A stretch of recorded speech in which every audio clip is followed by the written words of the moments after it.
Welcome to Only Talk Sports, and tonight we have the first four-game reaction between Arizona State Sun Devils and the Nevada Wolfpack. This should be a fantastic game, and March Madness is kicking off in the right way. You saw last night Mississippi State lose agonizingly by 1 point to Pittsburgh. That was a fantastic game, and hopefully this game will be a high-level game as well. I'm looking forward to it. I'm hoping you guys are as well, but this should be a fantastic game. Two great coaches. Bobby Hurley, the head coach of Arizona State. Obviously, before he was the head coach of Arizona State, he was at Buffalo and he had some success, and that's why he got the Arizona State job.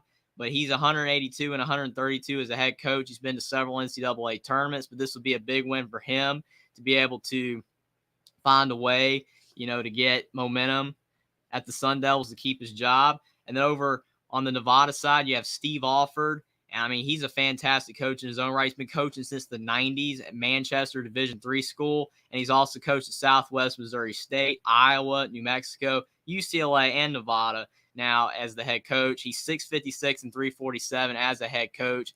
And both these teams, Arizona State's 22 and 12, 11 and 9 in the Pac-12, and Nevada's 22 and 10 and 12 and 6 in the Mountain West. Both teams played high-level basketball this year, so this should be a really close game, and it's about to be tipping off, and I'm looking forward to it. Inside the Pylon says, "Hello, everyone." Jeff responds, "Hello, Mike." And Edwards says, "Clemson lost to Morehead State." Oh, man, the NIT was not kind to Clemson.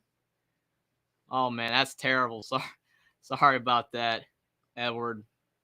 68-64, Morehead State. Yeah, Clemson, that basically is the epitome of what they were all year. They lost to teams that they shouldn't, and they beat teams that, overall that they were better than at times. Not better than. I mean, they beat Duke, and they had some good wins, but, I mean, you just look at Clemson, they losing to, Loyola Chicago and losing to Louisville. Those are games that there's no way Clemson should have lost. I mean, it is what it is. I think it's just, frustrating overall for Clemson because they had some talent. And, to Edwards' point, as he's mentioned tons of times, he feels that Brad Brownell should not be the head coach anymore. But again, it's going to be interesting to see what they do there. But both these coaches in this game for Arizona State and Nevada, they're high-level coaches.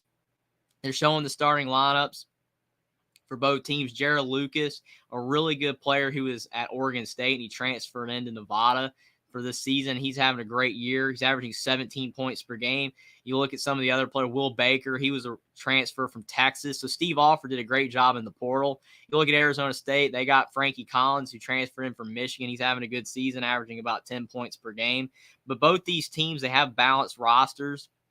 They get a lot of scoring from a lot of guys, and both these coaches are high-level coaches, so this should be a fantastic game. Inside the Pylons, he said he won my first bet ever with the last game. That's awesome, man. Jeff says, "Wow," on Clemson losing. Yeah, I mean, it is wow for sure.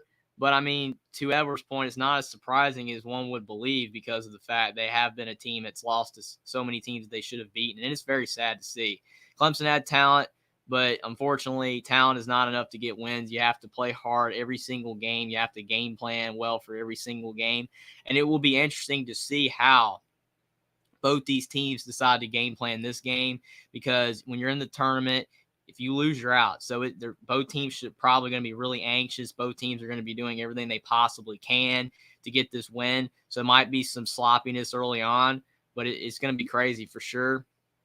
I think that you look at both these teams, they have good guards, and especially in Nevada, they have a really good center, Will Baker. So it'll be interesting to see how Arizona State guards him. But I do think that both these teams are solid. They play high-level basketball, but it's going to be the team that finds consistency, who can find a way to make the runs, and play well on both sides of the ball, not turn over, hit their free throws, and that will definitely help them get this win. Inside the Pylon said, "I took FDU to cover and score 78.5. That's awesome, man." And Edwards says, "I expected it. Brad Brownell is bad coach." Again, not a surprise from Edward. He is not a fan of Brad Brownell. But the game is tipping off. You've got Nevada with the basketball. Nevada in blue, Arizona State in white. Nevada, Will Baker shooting a three. He can knock that down. And Will Baker early on hits the three for Nevada. He can make that shot for sure at 7 feet tall. Really talented player. He was at Texas, but he transferred because they weren't playing him much. But Nevada, 22-10 out of the Mountain West. They were a really good team this year in the conference.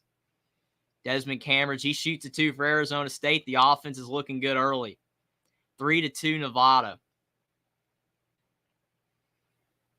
Both coaches are probably shocked that both teams decided to do a tough jumper like that, especially for Arizona State. That was a tough shot for Desmond Cambridge, but he knocked it down. But Will Baker had an open look, but kind of shocked to see that as the first, shot of the game. But he was wide open for Nevada, so you can't blame for knocking that shot down. Inside the pylon, so I bet 6 went on Arizona State to cover and win. Well, we'll definitely see. Arizona State, they call a foul on Nevada, and Arizona State knocks a 3 in. That's a huge shot for DJ Horn. He's been really solid this year. That's crazy. Comes off a ball screen, and Nevada gets the foul. They call it on Jared Lucas. They give him the 3. They're going to review to see if the foul was before the shot. But if it is, they could possibly get a 4-point play or a 5-point play out of that. That's crazy.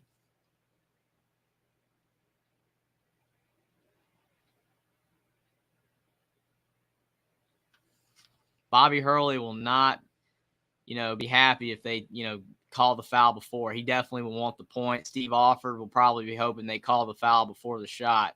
But if you look at the foul, it does seem like it's before the shot, even though it does take the refs a second to call the foul. So it will be interesting to see what they decide to do here.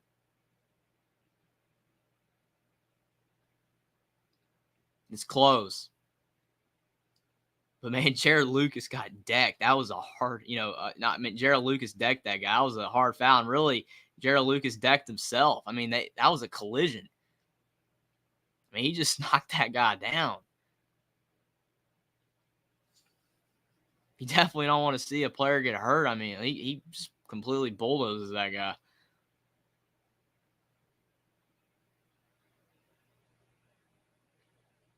So they did call the foul.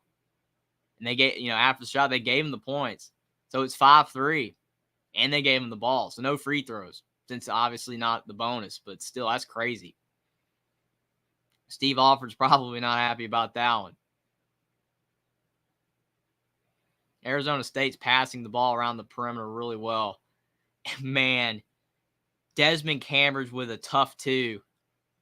Desmond Cambridge is looking like he's going to have a good game. That's a really good sign for the Sun Devils. What a tough drive. So it's 7-3 Sun Devils.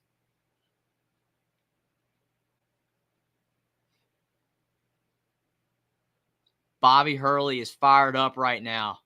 They just called an offensive foul on Nevada. Desmond Cambridge barely got that shot off. It had 1 second left on the shot clock, but he was able to get it in. But 3 early fouls on Nevada. Arizona State with 0 fouls. You already have 2 fouls on Keenan Blackshear. That's really tough for Nevada. Desmond Cambridge misses a 3 this time. And they're scrapping for the ball. Frankie Collins picks it up.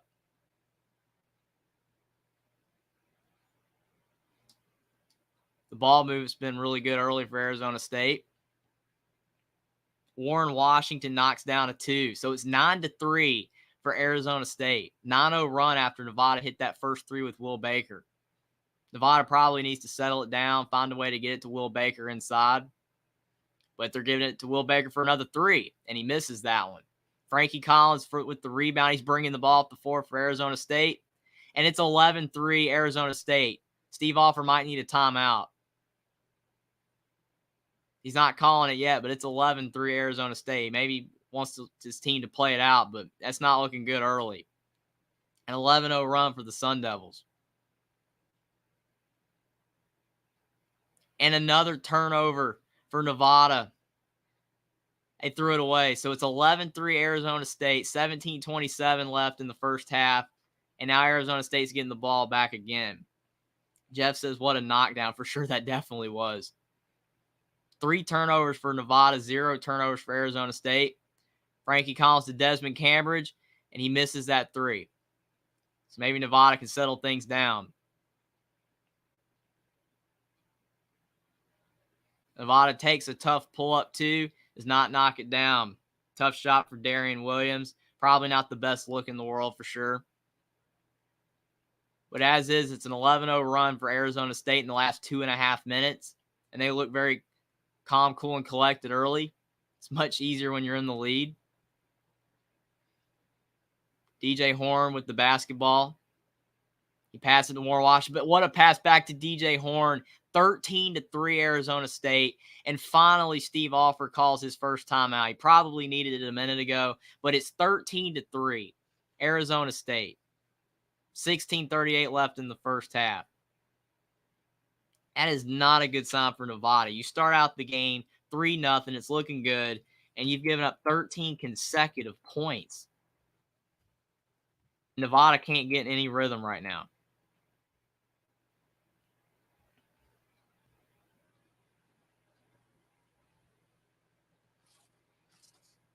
Nevada has good players. I mean, Will Baker, he's a really good shooter. He's a really good player in the post, but he hit 1-3. But outside of that, they just can't get anything going on offense right now. And Arizona State, they are playing solid defense, but still Nevada's just turning the basketball over, just sloppy overall. It's just not looking good for them early on in this game. And Arizona State, they've hit a couple tough shots, but once you can get a couple to go down, it definitely increases your confidence as a team. Especially in a game like this of this magnitude, you want to get off to a good start, and Arizona State definitely has done that. Inside the Pylon says Illinois women lost first 4 to Mississippi State 70-56 earlier. That's a tough loss for sure. But at least Mississippi State was able to get a win in the first 4 in this one because, unfortunately, the men's team lost last night. That was a really good game. 60-59 Pittsburgh over Mississippi State. And Mississippi State had a wide-open 3 in the corner, and unfortunately, it did not go down. You can't ask for a better look. But still, when you're down 1 with a few seconds left, take a 2 probably because you don't need a 3. I mean, a 3, if you're wide open, I understand. I get it. You have a great look, but sometimes taking a 2 is an easier shot. But it is what it is, and Mississippi State fell short. But for right now, in this game, I think it could be a close game. Both teams match up, you think fairly well, but early on, Arizona State is playing really good basketball. 13-3 on Nevada. Steve Alford having to call his first time out, try to settle the guys down. He's definitely going to have to do that.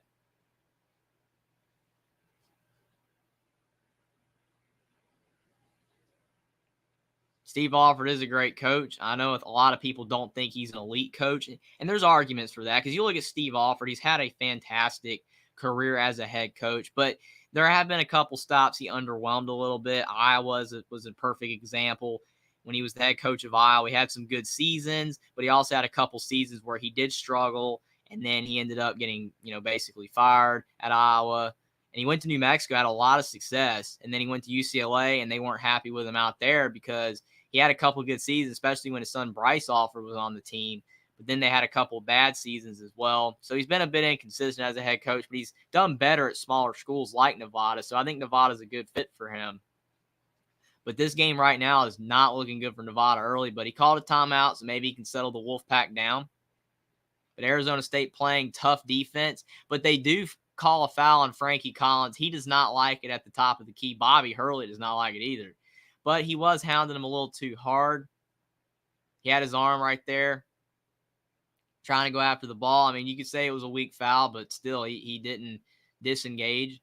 And they call another foul on Arizona State on DJ Horn this time. So 2 quick fouls on the Sun Devils, and Bobby Hurley's starting to get mad. Bobby Hurley's starting to get mad. He's getting that look in his eye, and he's talking to the refs.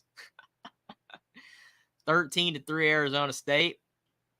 They might have called a foul there. They're really hounding Nevada. And Nevada shoots a 3 in the corner.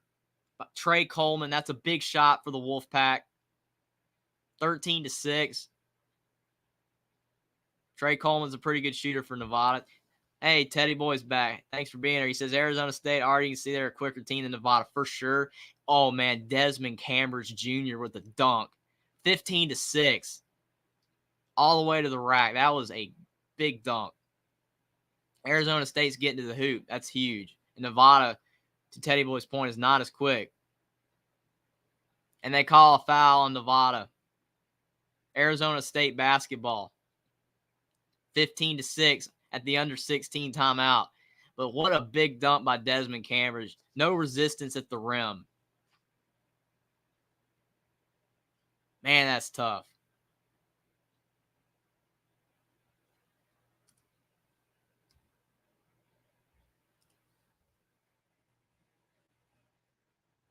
Nevada's definitely going to have to find a way to slow down the guards of Arizona State, or this could be a really long game for them. Because, I mean, you look at it overall, I think both these teams match up fairly well, but you can definitely see that Arizona State definitely has a quicker first step than the Nevada players. Nevada's settling for jump shots. They can't get all the way to the rack. Arizona State is just driving it in. As Jeff points out, what a dunk.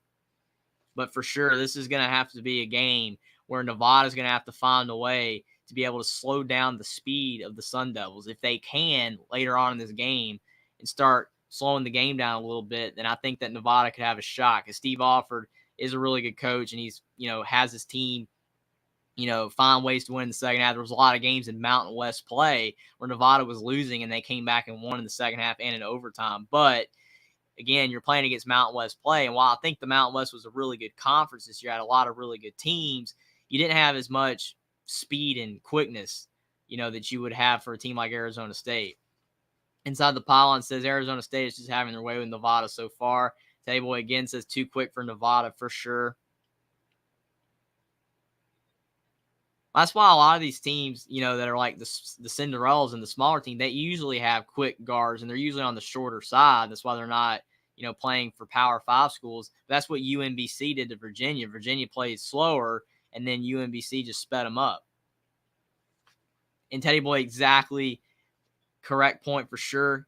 It's exactly what I was getting about Virginia. He says Nevada needs to try and slow the game down like Virginia does to teams. You're absolutely right, 100%. If Nevada can't slow this game down, then they're not going to be able to have a chance unless they can just start shooting a lot of threes to keep up, which they have not done so far. They have hit 2 threes. They're not getting anything inside the arc either.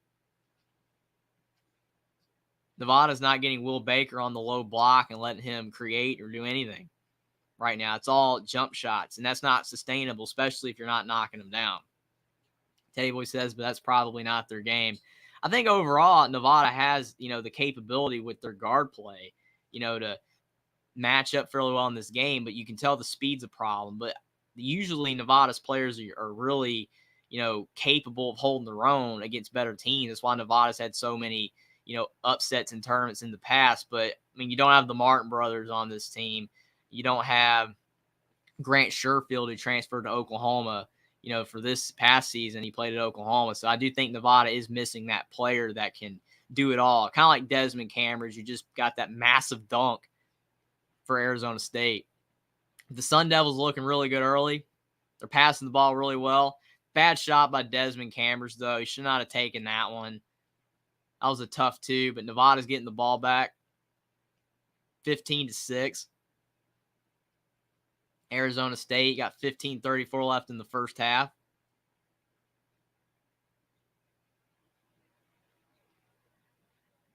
Nevada is also struggling with the slight press that Arizona State is providing, making them think about it before they get the ball across half court, wasting some time. And they call a travel. They call a travel on Nevada. That is tough.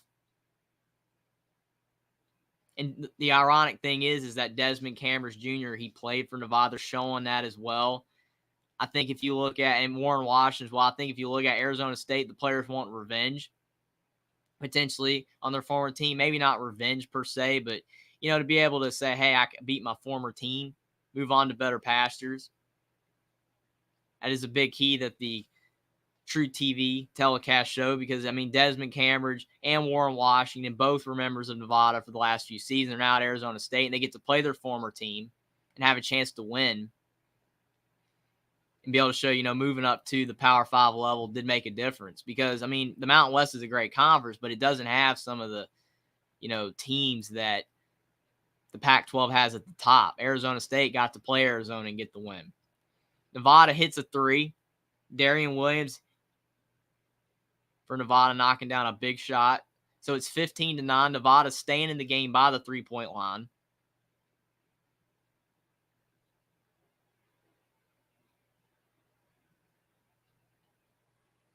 So Arizona State swinging the ball around. Desmond Cambridge, he fakes a three. And DJ Horn, he knocks down a wide open three. 18-9 Arizona State. 14 to go in the first. Big shot. So Arizona State showing they can knock threes in as well, just like Nevada. Jared Lucas for three for Nevada. He airballs it. Arizona State's pushing the ball up the floor. As Teddy Boy pointed out earlier, they just look so much quicker than Nevada right now. They have a big burst. Especially you can tell Desmond Cambridge, he wants this win over his former team. Warren Washington on the block. What a move by Warren Washington. 20-9 Sun Devils. Nevada's got to be careful they don't get run out of the gym. Nevada has only attempted one 2-point shot in this game, and they missed it. It's been all threes. Jared Lucas, he got fouled by DJ Horn. Inside the Pylons, he said, when it's March Madness and you only have antenna TV, so your version of ESPN Stadium is airing Louisiana Tech and Middle Tennessee State from this season. Thank goodness for this awesome guy right here. Thank you, Inside the Pylons. It means a lot again. I mean, so many people love, reactions, of these type of games. And I love, doing it. And I'm so glad you guys are all here. It's awesome. Thank you guys so much for being here. This is a great game in the first four. Both teams looking for a win, and Nevada knocks the three down. Big shot. 20-12 Arizona State. Nevada, all their points are from three. Jeff says Bobby Hurley's intention has done a great job there too. I completely agree. A lot of people giving him scrutiny, and some people thought he was on the hot seat, but he did a great job in the transfer portal this offseason with Desmond Cambridge, Frankie Collins, Warren Washington, and he's made the team so much better. Arizona State for three, 23-12. Big shot by Neal.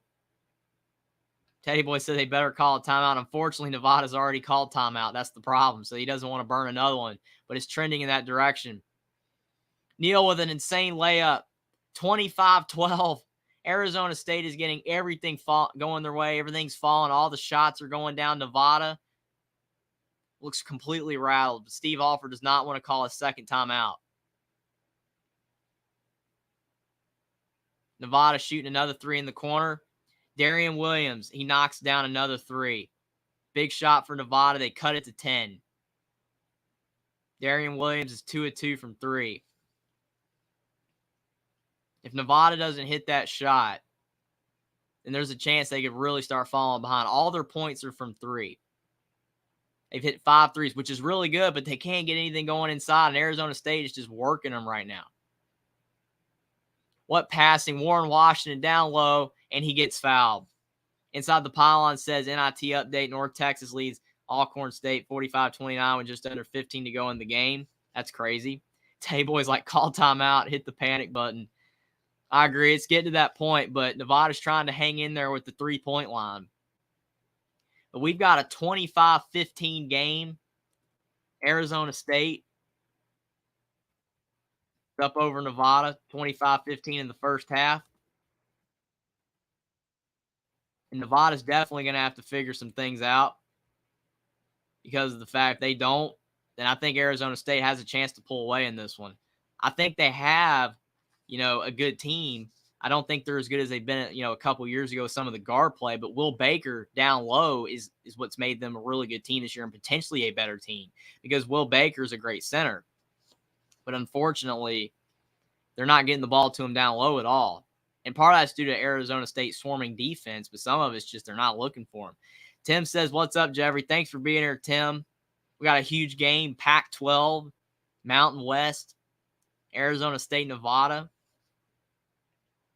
Teddy Boy said, did Texas Corpus Christi win yesterday? They did find a way to win. They won 75-71 over Southeast Missouri State. And today, Fairleigh Dickinson got a big win over Texas Southern. The big win for them. They won 84-61. So Texas A&M Corpus Christi, they got a tough task against Alabama, and Fairleigh Dickinson's going to have to play Purdue. So it's unfortunate for the 16 seeds. They get a big win, but unfortunately, you're going to have to play a 1 seed. So your stay might be short-lived in the tournament. But at least you got to make it. But you never know. Upsets happen. Jeff says, call Bill Walton. He will know what to do, laughing out loud. Well, I mean, Bill Walton would probably be saying for real that Nevada needs to get the ball to Will Baker on the low block, and Nevada cannot get the ball inside. They are just, it's all perimeter oriented. They get in the paint a little bit, try to get inside, and then they just kick it out, and then they have to end up shooting a three.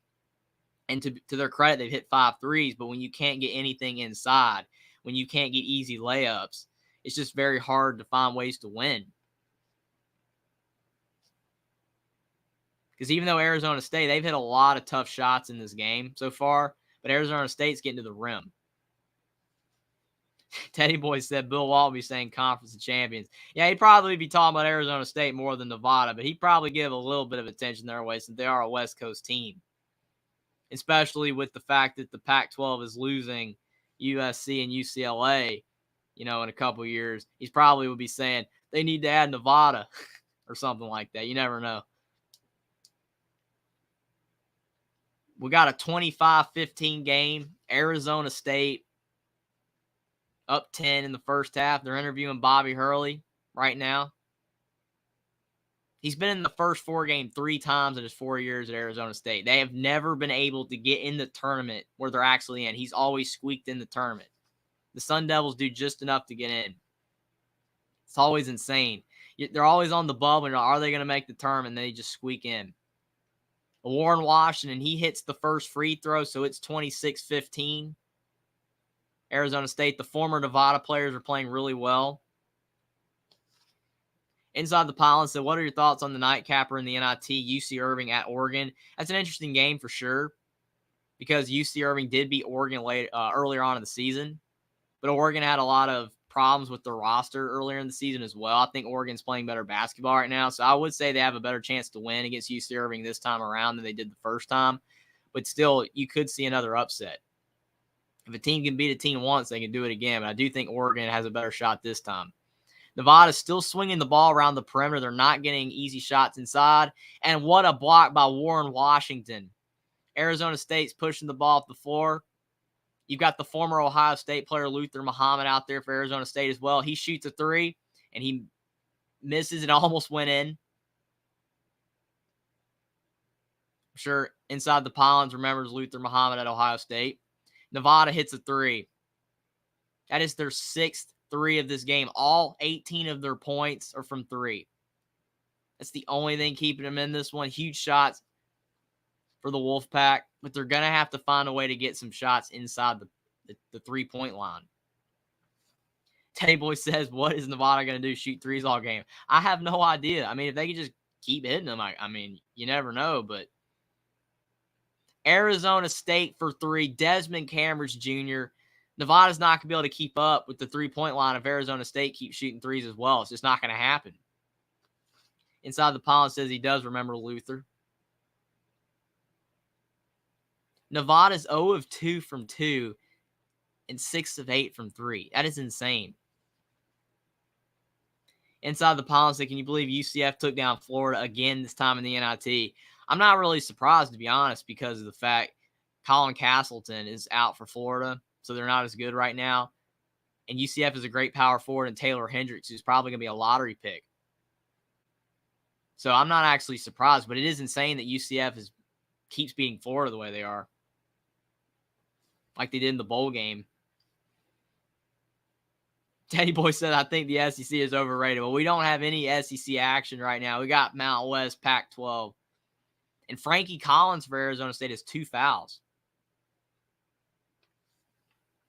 Teddy Boy says, I saw the Sooners beat Bama by 30. Some people say that was a fluke, an outlier. But still, I think that game, does hold a little bit of legitimacy. The Big 12 is a great conference. The teams definitely beat up on each other. McIntosh does hit the first free throw for Nevada. So finally, Nevada has scored a point that's not from the 3-point line. 29-19. 10:21 left in the first. And he knocks down the second. 29-20. It's only a 9-point game. As much as Arizona State has dominated this game, it's only a 9-point game. If Nevada can get a couple stops, find a way to try to get back in this one. And Arizona State knocks down a 2. 31-20. Nevada shooting another 3, and they miss. So it's still 31-20. They call a foul on the floor. Frankie Collins almost got a tough two. But they call another foul on Blackshear for Nevada. That is a tough loss for Steve Alford. I think that's his third foul. He's got 0 points and 3 fouls, and he averages 14 points per game for Nevada. And now he has 3 fouls. He's going to have to sit the rest of the first half. Teddy Boy says Big 12 is tough. 100% true. And he also says Arizona taking away the passing lanes inside Bobby Hurley. Learned that from Coach K. Well, they're doing a good job of that. They just call a foul on Arizona State on the inbound, so Nevada is getting the ball back. Bobby Hurley's going crazy. They called it on Luther Muhammad. I mean, yeah, he was a little physical on that cut, but, I mean, it is what it is. But they definitely call a foul there. Nevada looks rattled. They got to find a way to get the ball inside. They just can't.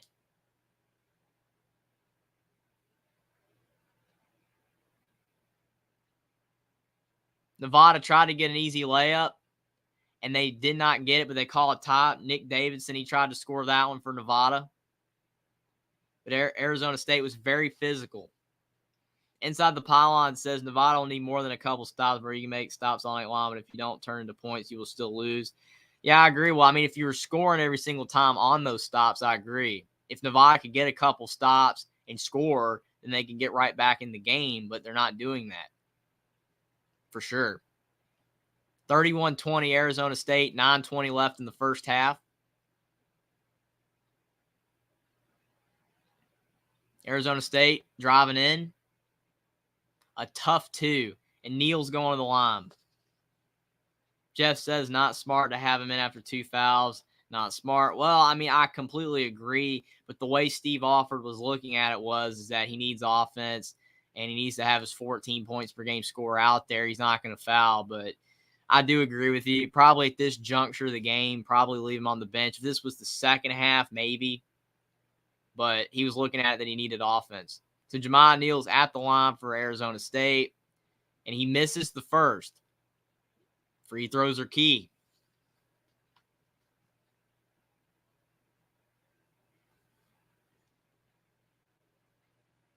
So Arizona State has one more free throw. 9:14 to go in the first half, 31-20 Sun Devils. And Neal knocks in the second and rattles home, 32-20. So Nevada, they have 6 threes in this game and 2 free throws, and they turn it over. What a dunk by Neal. Insanity. Arizona State's now up 14. Whatever bit of momentum that Nevada had, which wasn't much, is gone now. They're down 14 points.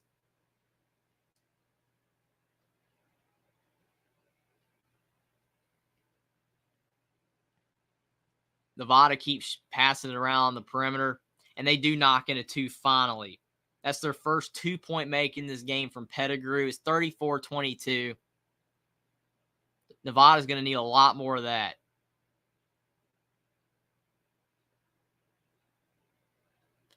Warren Washington, he did miss a floater. Had a pretty good look.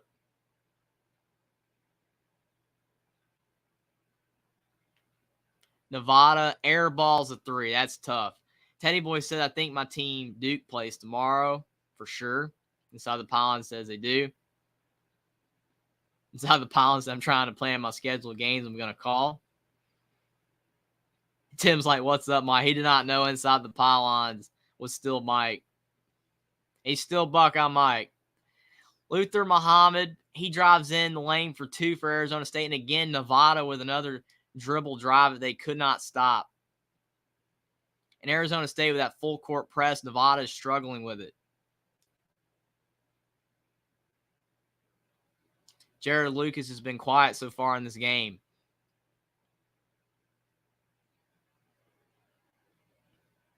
And Jared Lucas misses. Arizona State with the ball, up 14, 7 to go in the first. They have 36 points in less than 13 minutes. Their offense is humming right now. clicking on all cylinders, and Nevada cannot find ways to slow them down.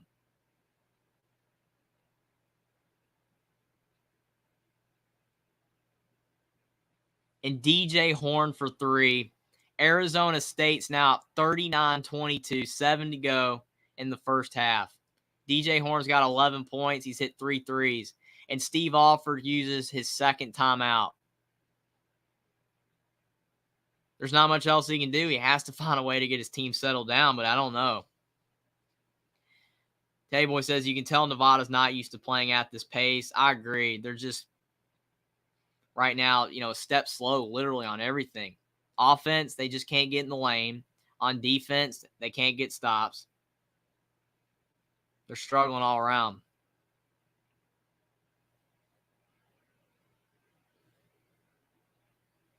Teddy Boy says hit the panic button again and timeout. I mean, you can make an argument he should have called his second timeout sooner, but I mean, overall, you got to try to save your timeouts, but sometimes you got to use them. I mean, once you start getting down by 10 or 12 or more points, then you just start, panicking and running out of, steam, and you can't come back. I mean, you don't want to get to a point where you can't even come back in the game. Tim Prangley says, good stuff. Thanks, Tim, a lot. Jeff says Nevada's almost done, I'm afraid, already. It's looking that way. I mean, there are two halves in basketball. I mean, so maybe in the second half they'll play a lot better, but it's definitely not looking good for the Wolfpack. Steve Alford's going to have a big halftime speech to try to find a way to get his team back on track, because right now they just look so rattled, disorganized. And Arizona State, the game plan by the Sun Devils has been fantastic. I mean, they've full court pressed Nevada. They're making Nevada have to work for everything on offense. It's taking them a while to get the ball down the floor. It's taking them a while to get set on offense. They're not letting them get the ball in the post. Nevada's having to shoot tough shots, whereas Arizona State's just going down the floor, and they're just driving past Nevada's players and getting layups.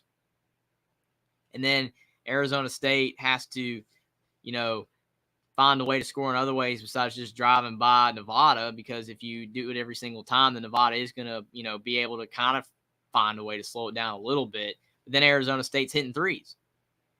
So Arizona State's doing everything right. They're hitting threes, which is forcing Nevada to have to guard them closer. Then they can drive by, and then when they sag a bit, they hit more threes. So whatever Nevada's doing on defense right now isn't working. The only way I see Nevada having a chance to come back is if Arizona State starts missing shots and Nevada's able to pack it in and force Arizona State to shoot the three ball. And if they're not hitting their threes, then maybe there's a chance Nevada can come back. But as is, if Arizona State continues to make threes and they're driving in on a regular basis to the hoop and they're getting layups, then this game could be over, like Jeff says, for sure. Inside the Pylon said this is making the over-under look bad right now. It was 110. Well, for sure.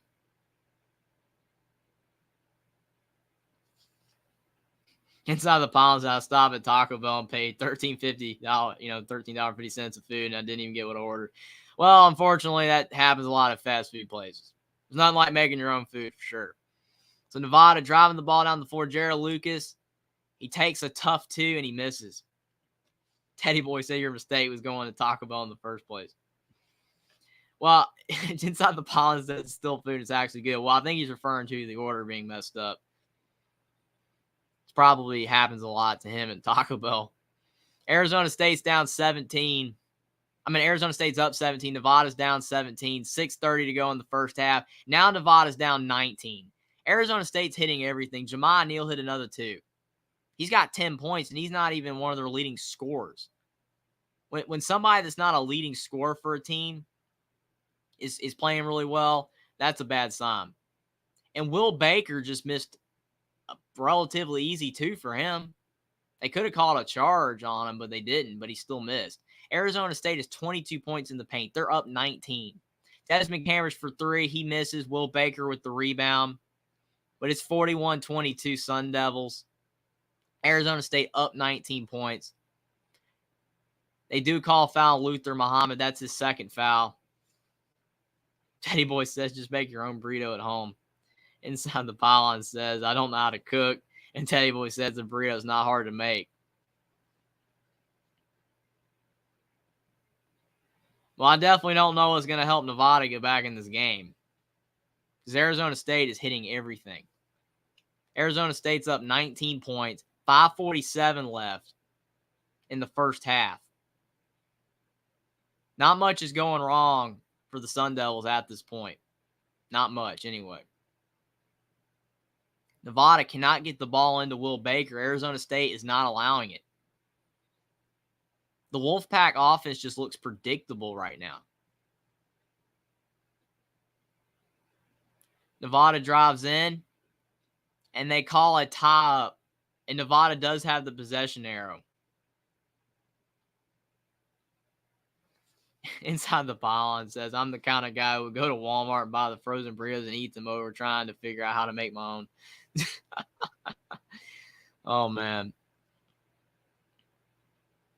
Nevada ran out of time on that possession, and they called a travel on Will Baker. He is getting hounded on the low block.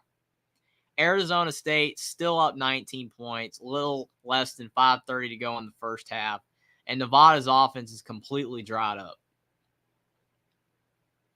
They're so cold right now that they can't shoot threes anymore, and they just can't drive in. Arizona State shooting 70% from the field. Hey, John. One Scoop John. Hey, folks. Thanks for being here, man.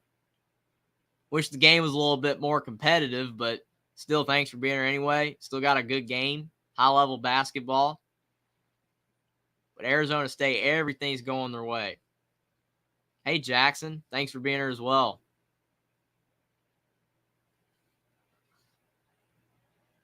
The ball just blew out of Desmond Cambridge's hand. And then they call a foul on Will Baker on the outside because he's like 35 feet away from the basket, which is not a really good place for him. And now they're having to bring back Nick Davidson. Nick Davidson did not make a big impact when he was in earlier this first half, but Will Baker's not getting anything going. And if he does not have a big second half, there's going to be a hard path to see Nevada coming back. John says, I'm watching The Mandalorian. I just came by to say hi. Tim says, all the cool kids showing up now. Thanks for being here, everybody, for sure.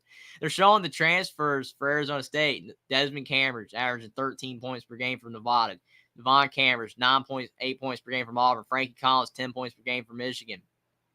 Warren Washington, 9 points per game from Nevada as well. That's why Arizona State's a better team. Bobby Hurley did a great job in the portal. So Will Baker is 2 fouls as well. So Nevada's getting in foul trouble. They're not hitting shots. Everything's going downhill for the Wolfpack, and they're now down 20. They do call a foul on Arizona State, however. So Nick Davidson will be heading to the free throw line. So it's 42-22 Arizona State, 4:48 left in the first half. Inside the Pylon said, well, when the announcer is cool, it's easy for the cool kids people to show up. Thanks, Inside the Pylons. Appreciate it. And, of course, Nevada misses the 1-and-1. So Arizona State getting the ball back. Nothing is going the Wolfpack's way. Arizona State's on an 8-0 run that's lasted 3 minutes. That's a long time to have an 8-0 run.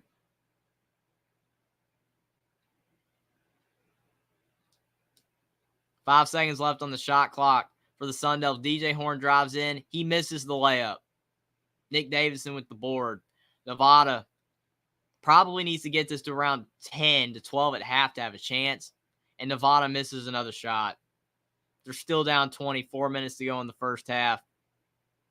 Frankie Collins drives in. He kicks it out to Devon Cambridge, and he knocks it down. Arizona State's now at 45-22. The Sun Devils are just blowing it open. They've more than doubled the Wolfpack. They're up by 23 points. And Nick Davidson got blocked at the rim.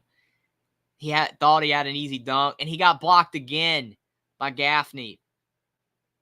45-22. And the Sun Devils fans are just blown away at how great their team's playing. No one expected the Sun Devils to play this well. 11-0 run for the Sun Devils. Gaffney, fakes a 2. Devin Cambridge for another 3. Arizona State's up 48-22. This is unbelievable.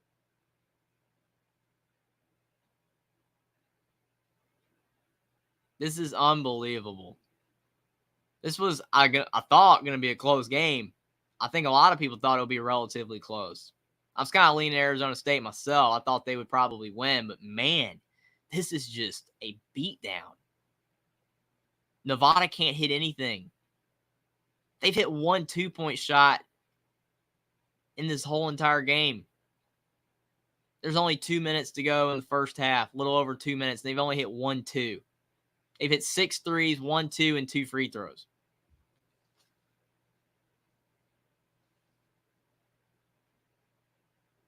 Arizona State shooting another 3, and they knocked down another 3. 51-22. The Arizona State players are just shrugging their shoulders, just blown away at how great they're playing. Nevada hasn't scored in 6.5 minutes. Steve Alford's probably blown away. He was not expecting this. 51-22 with 2 to go in the first half. And they do call a foul on Arizona State. Inside the Palace's NIT update, Virginia Tech leads Cincy 33-29.5, and Sam Houston leads Santa Clara 30-26.5. Thanks for the update. He also says, I'm glad I bet on Arizona State so far, not Nevada. That was definitely a good move, it seems. Teddy Boy said, well, at least Nevada. He likes the cheerleaders over Arizona State. Tim says they hit like 15 threes in the Pac-12 tournament. Inside the Palace, I forget, is this the number 11? Yeah, it's the 11 seeds. Nevada and Arizona State. But this is just insane, though.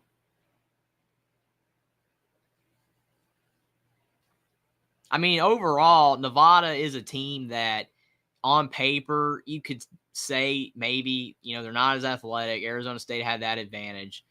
But this is not one of those games where it's like, oh, it's the talent of Arizona State overpowering Nevada. Yeah, the talent is playing really well, but Arizona State is just doing everything right. They're hitting their threes. I mean, they are just driving to the hoop on them, getting layups. Everything's going in. And Nevada is not capable of hitting a shot inside the arc. And now they're not capable of hitting a shot. They're just so cold on offense. And it's bled over to their defense. And Arizona State's just gotten confident. And they're having fun out there now. When you get up by this much on a team and you just start hitting everything, that's when basketball is truly fun. Tim said they're absolutely streaky from behind the arc. No, 15 against USC, 1 game in the Pac-12 tournament. Yeah, I mean, it's definitely one of those situations where a team gets hot from 3. There's nothing you can do. I mean, Auburn that 1 year went all the way through the NCAA tournament, went to the Final Four before they lost to Virginia, even though that was a questionable ending when the ball went off Ty Jerome's foot that Charles Barkley was still talking about to this day. With that Auburn team, every single game they were hot from 3. If they had one bad game from 3, they don't win. So sometimes you just get lucky and you're hitting all your threes. I mean, you have to have some skill to knock it down, but you could be a great shooter, just have a bad game. Teddy Boy says maybe the Pac-12 is stronger than I thought, or maybe Nevada is just really bad. It could be a slight case of both. That Nevada is, not as good as we thought, or the Pac-12 is stronger, but it could also just be that Nevada's having a bad game and Arizona State's having a great game. We'll definitely know, especially as long as Arizona State holds on, which I'm sure they will. If they don't, then that's crazy. But they should hold on and win this one. How they perform in the next game. If Arizona State does, look nowhere near like they did, in this game, in their next game, then yeah, you could chalk it up to they just had a great game. And Nick Davidson misses another free throw for Nevada. He's really struggling at the line, but Nevada does get the offensive rebound. But they're down by 29 points. Jared Lucas gets fouled. Maybe he'll hit a free throw. Inside the Palace is Arizona State. Started this game favored by 2.5. It currently stands at Arizona State favored by 24.5. Tim says, yeah, a little bit of both. I agree. I mean, stuff's unpredictable. I mean, you're not going to expect Nevada to get, blown out or be down 29 in the first half. I mean, this was a game you probably thought would be a game that either team would win by less than 10, whoever won, more than likely. Kind of like Pitt, Mississippi State. It went down to the wire, came down to the final shot. Arizona State's a good team, but no one expected them to shoot like this. Thanks for being here, Salvador VL. He says, you know how sports go. Completely agree. Sometimes they do not go the way you expect. It's what makes them so fun and interesting. Even though this game maybe isn't interesting anymore unless somehow Nevada can make a complete comeback, which is looking almost impossible. But you never know what's going to happen in sports sometimes. Teddy Boy says, yeah, Arizona State has to play a Big 12 team next. That's going to be a lot tougher. For sure. I mean, we're really going to see how, the Wolfpack, not the Wolf, but the Wolfpack are done. I mean, we're really going to see how the Sun Devils are if they hold on, if they can hang with the Big 12 team. A Big 12 team is a lot tougher than the Mount West team, even though the Mount West had a good year. But we're really going to see how Nevada, the way they respond in the second half, if they can somewhat make this a game, make it a little bit interesting. If they just fold in and lose by 30, that would be kind of sad. Nevada's still playing. They knocked down a shot, 53-26. They've cut it to 27 with a minute to go. Thanks for being here, Mighty Motive 1982. He says weak conferences don't get the premium athletic recruits like the big schools, for sure. Nevada definitely is at a disadvantage. I mean, the Mountain West is a good conference, but a player that's of a higher caliber is more likely going to choose a Pac-12 school than a Mountain West. Completely agree. But thanks for being here, John. He says, I know first-name sports don't go the way you expect sometimes. Well, yeah, a lot of people were not expecting Michigan to beat Ohio State the last 2 years, and they did. So you never know.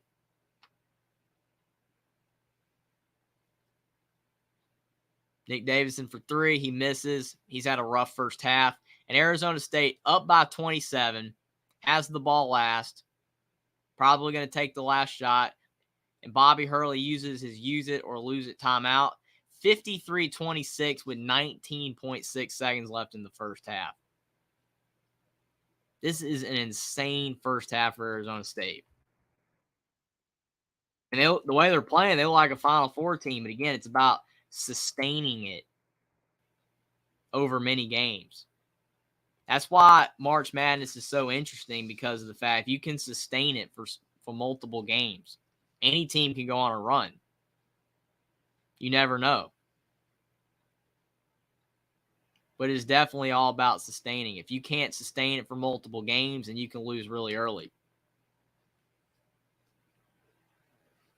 Even a good team.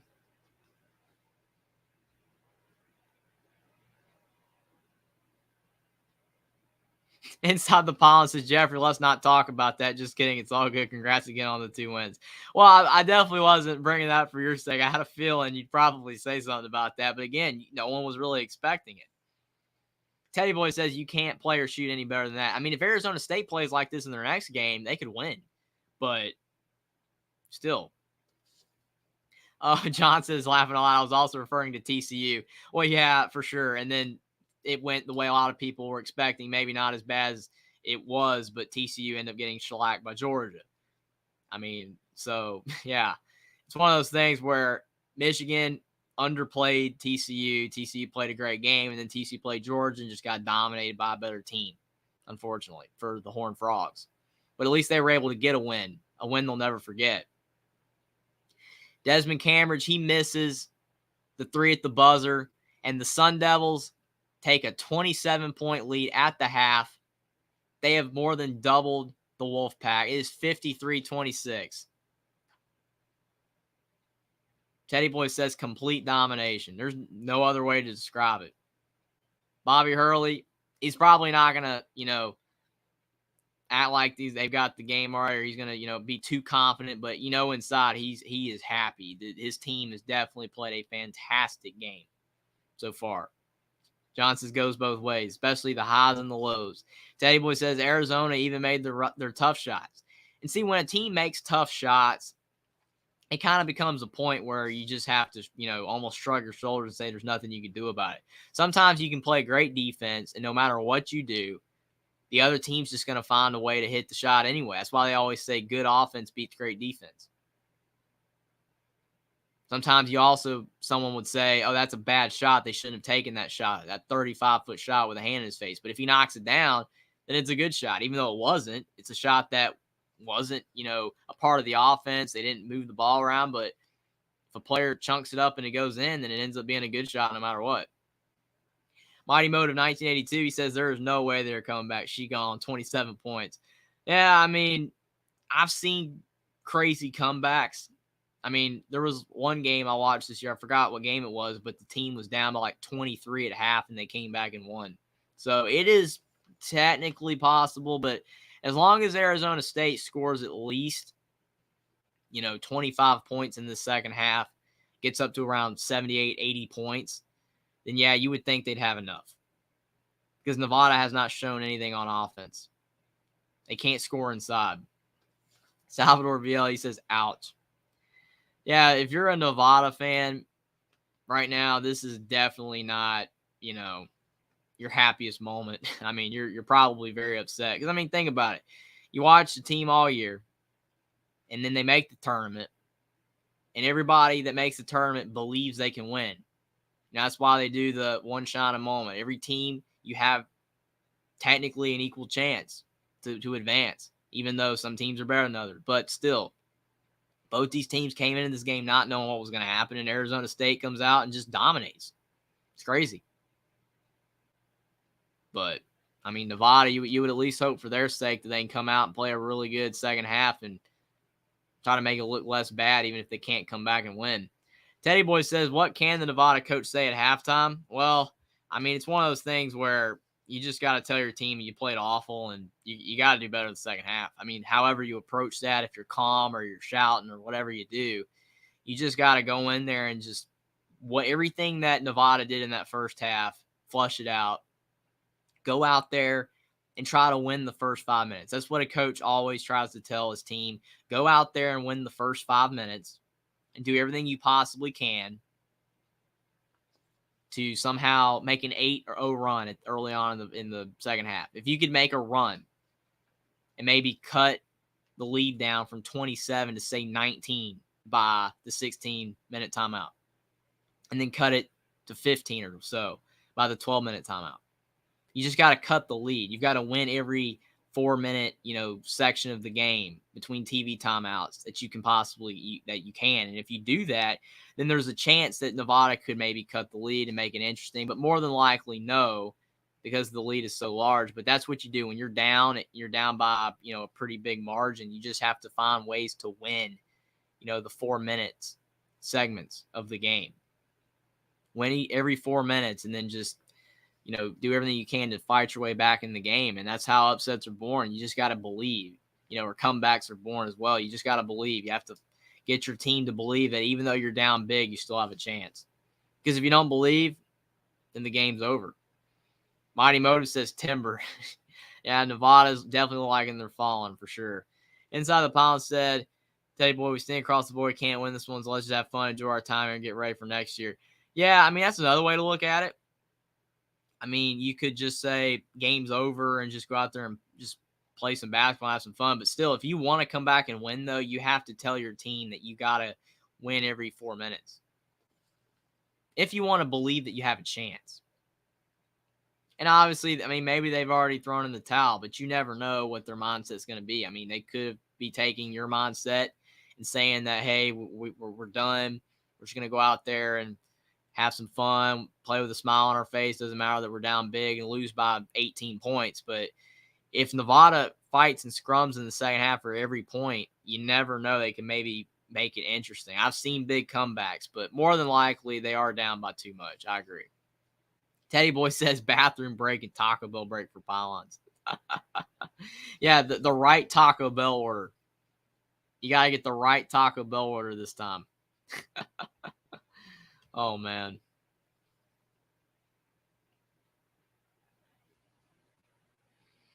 But there's been some interesting results tonight. You've already had Fairleigh Dickinson. They beat Texas Southern 84-61. They're going to play Purdue. So good win for Fairleigh Dickinson. Really easy win for them. UCF beat Florida 67-49, and obviously Florida had no offense. I mean, without Colin Castleton, they just do not have enough offense. Oklahoma State, they beat Youngstown State 69-64. Very ironic that Oklahoma State could not play on their home floor. So that they had to play at Youngstown State. They got the win. And again, to Edwards' demise, Morehead State beat Clemson 68-64 at Little John Coliseum. And Edward, he called it. He said that he felt Clemson would lose. It is what it is for Clemson. They just really could not beat teams that they were better than for whatever reason. So many times this year they just collapsed against teams that they were, better than, but they just didn't play well. Teddy Boy says, I'm hoping Memphis beats Purdue because I'd rather see Duke play Memphis than Purdue. Well, I mean, that's an interesting take. A lot of people are calling for Memphis to beat Purdue. I mean, I think that, they're a team that you look at. Memphis is athletic. Purdue's a team that has centers. Throughout their history, they've had centers. And this year, you've got Zach Edey. And Zach Edey dominates their whole team. And they revolve their whole entire team around Zach Edey. And the fact that he scores effortlessly down low, he gets a lot of points just off jump hook plays. And then he kicks it out to Braden Smith, Mason Gillis, Fletcher Lawyer. All those players, he just kicks the ball out to for open shots. And that's the way Purdue runs offense. Purdue is a very beatable team. If you can find a way to get Zach Edey in space, make him come up to the free throw line, and he has to guard, then he's definitely, penetrable. If you find a way to make him come out and guard where he's not comfortable in guarding.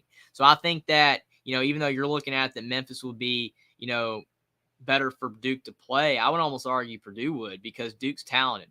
And Memphis is talented. That's where the issue would be with Memphis. The reason why a lot of people are calling for Memphis to beat Purdue is because they're very talented, and that Memphis overall is a team that has a lot of players that should and can be in the NBA in the future. And Penny Hardaway has finally got the team to play team basketball. I think some of Memphis's teams in the past, they did not play team basketball, but they are now. And I think that if you look at, Memphis as a whole, I think they could give Duke some fits. Yes, Kyle Filipowski would probably be a bad matchup for Memphis because they don't have a player that's tall enough to stop him. But, I think overall in the other positions, Memphis would match up better with Duke. But you never know. I mean, like you said, maybe the way you're looking at it, Kyle Filipowski could dominate. Derek Lively could dominate on the glass against Memphis, and against Purdue they wouldn't. But I would almost argue Duke could, beat Purdue easier. But who knows? Duke's just got to get by Oral Roberts. So, I mean, they got to get by Oral Roberts. That's what they got to do first. Mighty Motive 1982 says, Nevada coach, let's just watch the cheerleaders. Man, I mean, still, you probably want to go out there and try to, play a semblance of basketball, try to make it interesting. Connor Johnson, he wants it to happen because Jared Lucas used to play for his Beavers. Are we ready for the comeback of the ages? Well, if it's going to happen, Jared Lucas is going to have a big second half. He's probably going to have to score 20 points by himself in the second half. But thanks for being here, Connor Johnson. Inside the Pollen says, I'm going to call Oral Roberts Duke tomorrow night along with West Virginia and Maryland. And Mighty Motive, he says NC State or Creighton. That's a good game. I think that if you look at NC State, they're a team that a lot of people feel should not be in the tournament because Clemson beat them 3 times. And Clemson beat them the last time by 36 points. And yes, Clemson had all those bad losses, which they suffered another one in the NIT. NC State, they had some solid wins, but they also had some bad results as well in the ACC. But Creighton's a team that early on in the year, Ryan Kalkbrenner went down with an injury. He came back. Creighton had a bad record because they were without him.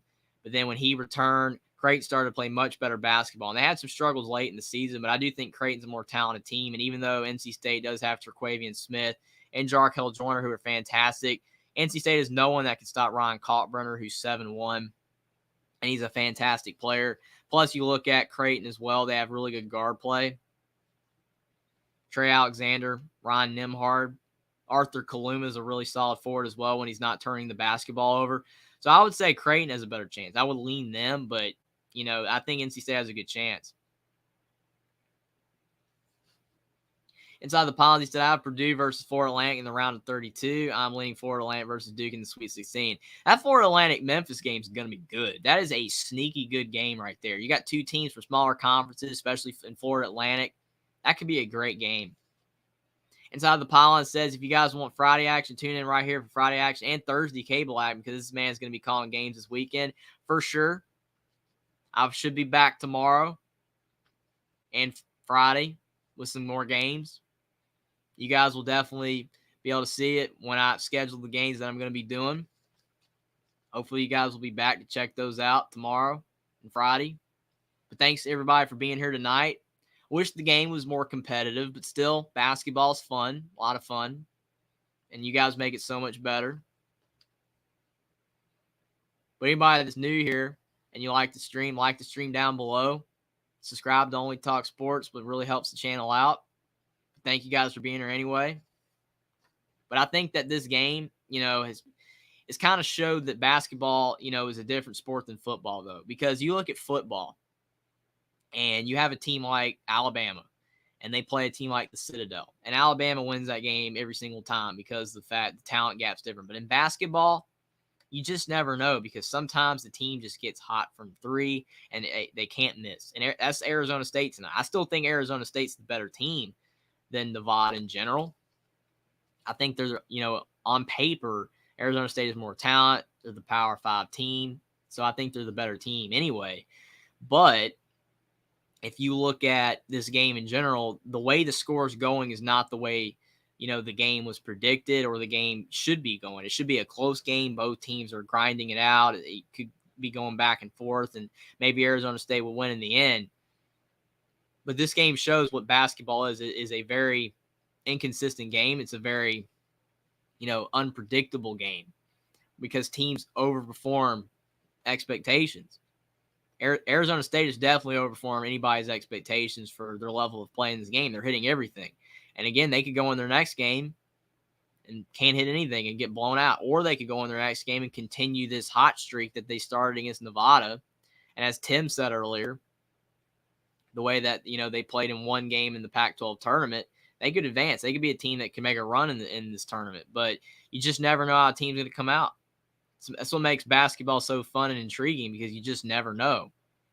That's why a lot of people's brackets get busted so early because you just don't know this. There could be a Cinderella that has a big game, a Loyola Chicago, a St. Peter's, a Florida Gulf Coast. Those teams just get hot for a few games and play really good basketball, and then they finally lose, and that's it. But again, basketball is a very fun game because you don't know how to predict it sometimes.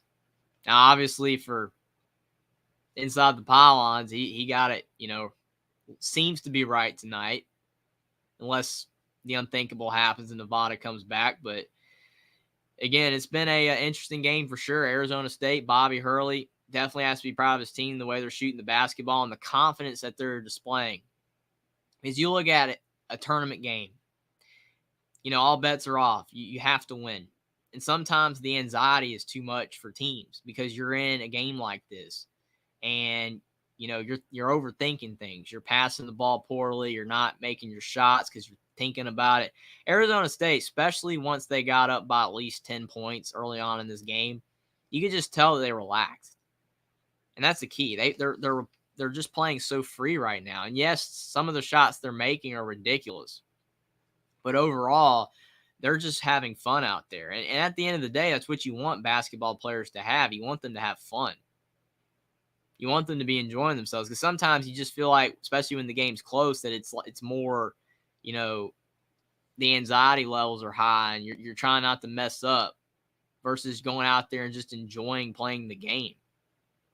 Arizona State's having a lot of fun, and they should be because they're just having a great game overall. But Nevada, like I said before, they're just going to have to go out there, and if they want to try to make a comeback, just try to do everything they possibly can to win the 4-minute segments. And if they can cut the lead every single time, then maybe by the end of the game they can be back in it. But more than likely, if Arizona State, blows this thing up to over 30 points early on in the second half, it's already over. Nevada cannot let Arizona State, go on a 7-0 run to start the second half. Nevada has to go on a 7-0 run. Because if Nevada doesn't, then the game's completely over. But it will be interesting to see for sure. Monty Motive 1982 says, wow, you know these players like a second language. Very impressive, locked in broadcasting. Good show, man. Thank you so much, Monty Motive. Thanks for being here for sure.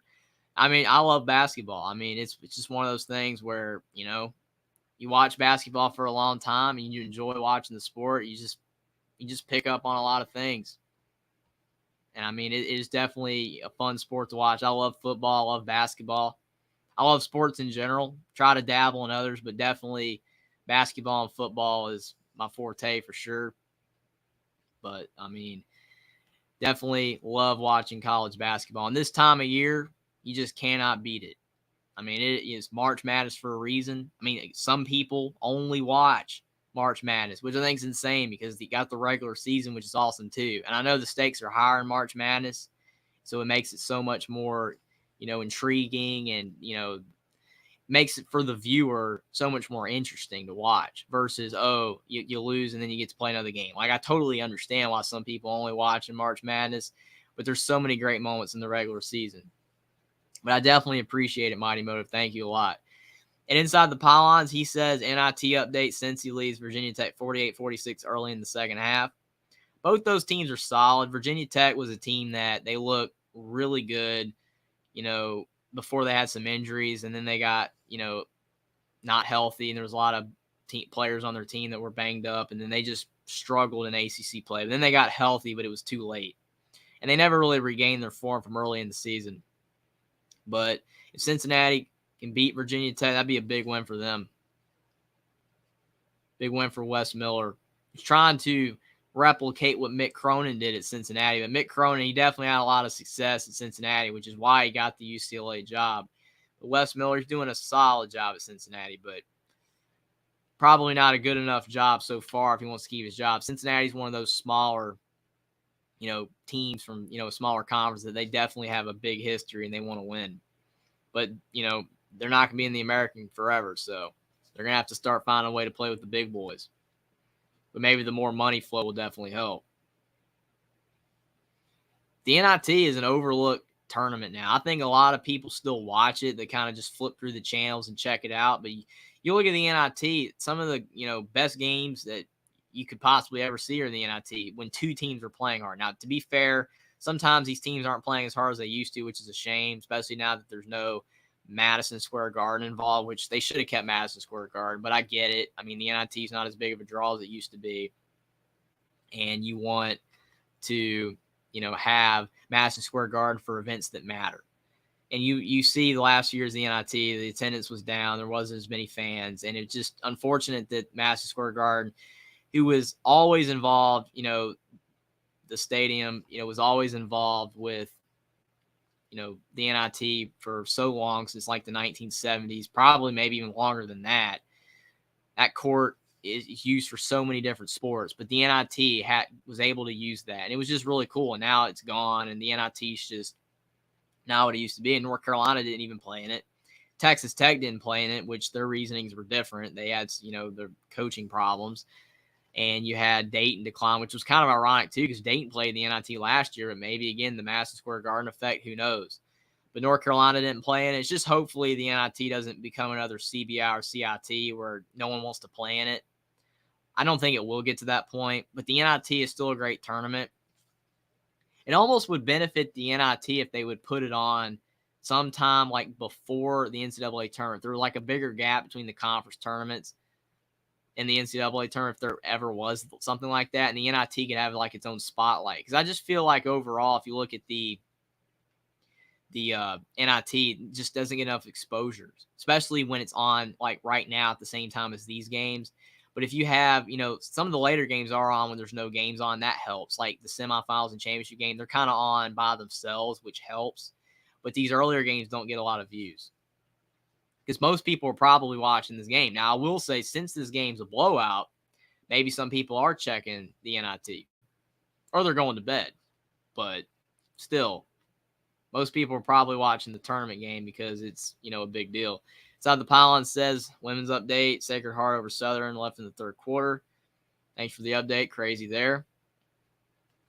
But we're definitely going to see with Nevada how they come out in this second half. If they're able to go on a 7 or 8-0 run, maybe make Bobby Hurley take a timeout, build some confidence, maybe they can make a move. But if Arizona State goes on a run early on in the second half, gets the lead up to like 32, 33 points, then Nevada's probably going to throw in the towel for good. Because then they're going to realize that they have absolutely no chance to come back. Steve Alford, you can definitely tell he's not happy on the sideline, but what can you do? Frankie Collins at the top of the key. Arizona State has the ball first. I bet Desmond Cambridge and Warren Washington, the former Nevada players, are really happy. And DJ Horn, he knocks down another three. See, that's not the start Nevada needed. Now it's a 30-point game, 56-26. 19:30 to go in the second half. Nevada with the basketball.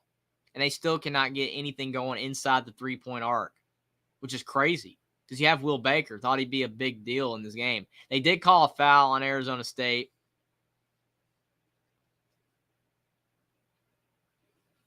So maybe Nevada could get some free throws, but still, it is not the start you wanted for Arizona State hitting a three. Mighty Motive 1982, he asked, did you fill out a bracket? So what's your Final Four? I didn't really fill out a bracket. I might do it tomorrow. I might do one of the brackets tomorrow, but I will say that I'm leaning toward a Final Four of Alabama, Kansas. I really like Marquette. I think Marquette's a team that could go really far. I mean, I think, some team from the Big East you would think maybe has a shot. I know the Big East usually hasn't been going all the way lately. I think UConn's, a possibility from the Big East as well. Duke's a sleeper team. I think Duke could possibly go all the way if they, play at a high level. But I really like Marquette. I really like Alabama, Kansas, and I think Houston as well. I think Houston, if they can get Marcus Sasser healthy, I really like Houston as well. So I would say right now I would go Houston, Kansas, Marquette, and Alabama. Those are the teams I'm really liking for the Final Four. But obviously, who knows? One of those teams could go down in the first round, but you never know. Or the second round. But those are really good teams, all four of them.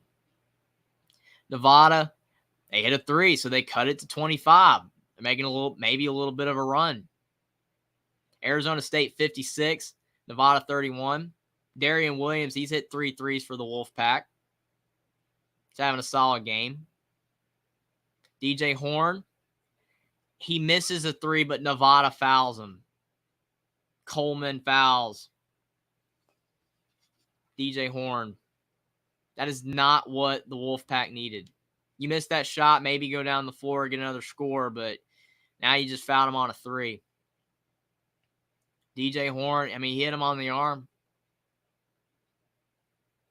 That's one of those plays where you got to contest, but you can't foul. And DJ Horn's already having a great game. He's got 14 points, but he does miss the first free throw. That was a tough missed free throw. He's been shooting the ball really well in this game, but he does knock down the second free throw, so it makes the lead 57-31 with 18:40 to go in the second half. And DJ Horn with the last free throw, he knocks it down. So he goes 2 of 3. So 58-31 Arizona State.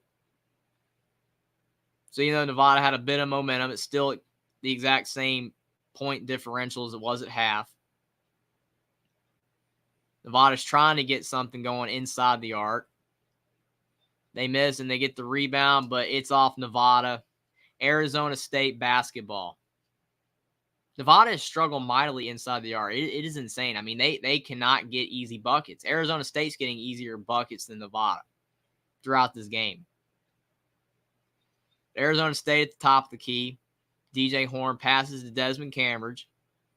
They're feeling out Nevada's 2-3 zone. They're trying to do a zone to mix it up and try to get Arizona State off rhythm. But the problem with the 2-3 zone is that if you're shooting threes so well, you get open threes out of a 2-3 zone.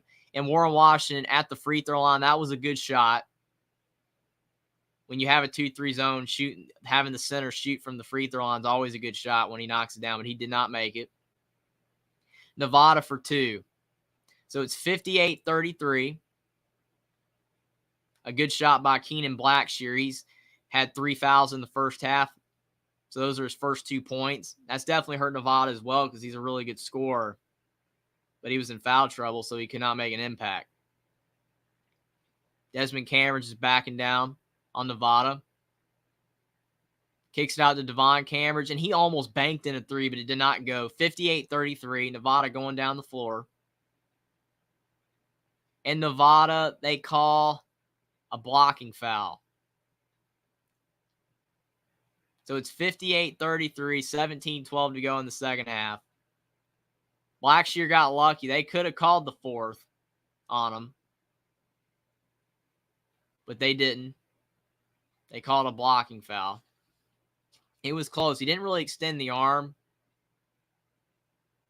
so I can see why they didn't call it.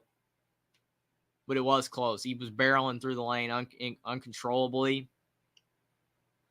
Nevada has to find a way to get Will Baker going as well. They cannot get him going in this game. He hit a 3 to start the game, and that was basically the only bright spot for Nevada when they had a 3-0 lead, and it was very brief.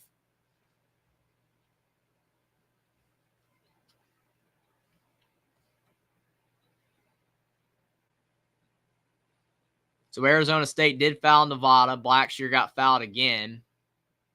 So Nevada will be inbounding the basketball, down 25. And Will Baker, he had an easy dunk, but Arizona State blocked it. Warren Washington, what a block, but I think they might have called a goaltend. I think they did anyway.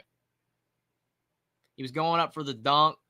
I guess because maybe he was starting to go down on the dunk, but still the ball never left his hands. That's an interesting call, but they did call a goaltend. So it's 58-35. Count the bucket for Baker. Nevada has cut it to 23. So a little bit of a mini run to potentially start out the second half for the Wolfpack. And Arizona State moving the ball around. The 2-3 zone maybe slowing them down a bit. And they get a steal. Nevada seems to be playing pretty hard. The 2-3 zone's working. Something Jim Boeheim would be proud of. The great Jim Boeheim is just retired. And Will Baker for 2. Nevada's cut it to 21. 58-37. They've cut it to 21. You probably want to get it to around 20 by the first TV timeout, and they've got it to 21. So they are starting to play a little bit better. Arizona State's getting a little sped up a bit. The 2-3 zones not letting them get the easy paint touches. And they're guarding closer to the 3-point line.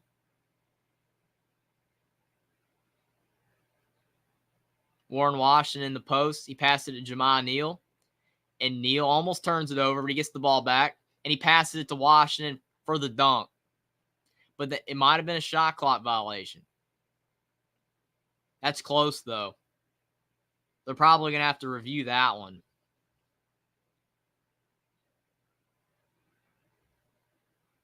But Nevada's definitely doing exactly what they need to do in the second half if they want to have any chance of maybe cutting into this lead.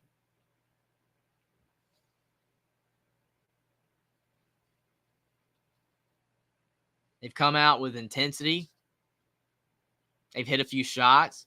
And more importantly, the 2-3 zone that Steve Alford is having the Wolfpack play has kind of slowed down Arizona State because even though they're kind of having open shots, they're doing the 2-3 zone so far outside that they're sticking to the shooters.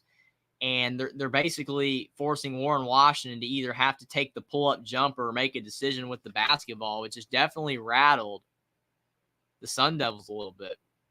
So if they can keep this up, and if Arizona State can't figure it out, and Nevada can keep knocking shots down, you never know, this lead could get cut down. But still, it's a massive deficit. Arizona State still with a 21-point lead, so it's going to be really tough.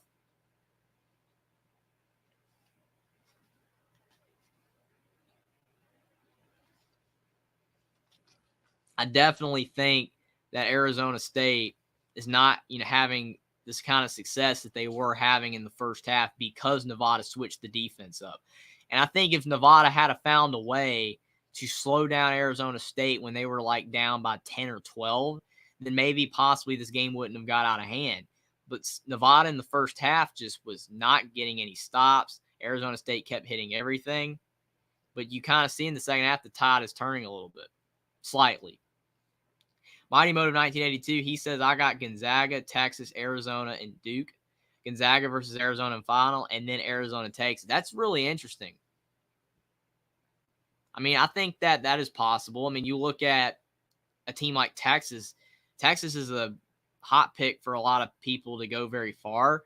But Texas is a team that has not been far in the NCAA tournament in a long time. They've been a team that has lost early in the tournament so many times under Shaka Smart and Rick Barnes, the last decade and a half. And I think that for Texas, if they want to be a team that advances further, Ronnie Terry, I mean, he's an interim head coach, so he's done a great job with Texas this year when when Chris Beard, got fired, and Shaka Smart before that. He was a coach that in Shaka Smart that always lost early in the tournament, which is why he left for Marquette. And even though I think Marquette's really good, I have, skeptical feelings about Marquette because Shaka Smart's never really gone far in the tournament outside of VCU in the Final Four.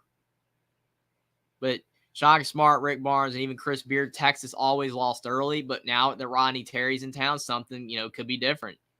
Texas could go far. And to your point about Gonzaga, I think they're not as good as they've been in the past. Their guard play is not as good, but it's still Mark Few. They still have Drew Timme. And the guards have been playing a bit better. So I can see it. Duke, I believe, could go all the way because Duke's really playing great basketball right now. And they have a lot of freshmen that are really talented. And then you look at Arizona, they have a lot of good players as well, and they beat UCLA. But sometimes they are a bit inconsistent. But when they're playing really well, they are a great team. So I like your picks for sure. And Will Baker just scored another 2 for Nevada. So they're on a 13-2 run to open the second half. They've cut it to 19. They're playing a lot better in the second half. Could have called a top, but they call a foul on Nevada. Maybe could have been a top. It's really close because both teams were scrapping for the ball. You can say it was a reach in, but a lot of times tops are reach ins. You're reaching in for the ball, and he had all ball there. So I definitely could see that could have been a top. And Nevada had the arrow. But still, Nevada playing much more inspired defense. But they call a foul on Nevada. Desmond Camber shoots a 3, and they call a foul, and Steve Alford does not like it. Nevada had some momentum. But Desmond Cambridge, he got fouled. That's twice that Nevada has fouled Arizona State on a 3. You cannot do that if you want to come back. You can't give Arizona State free points. And Desmond Cambridge Jr., he knocks down the first. So Arizona State is back up by 20. 59-39, 14-57 to go in the second. Desmond Cambridge hits the second, so it's 60-39. That's a big momentum building play for Arizona State because Nevada had some momentum. And he hits all 3 free throws, so it's 61-39. 14:50 to go in the second.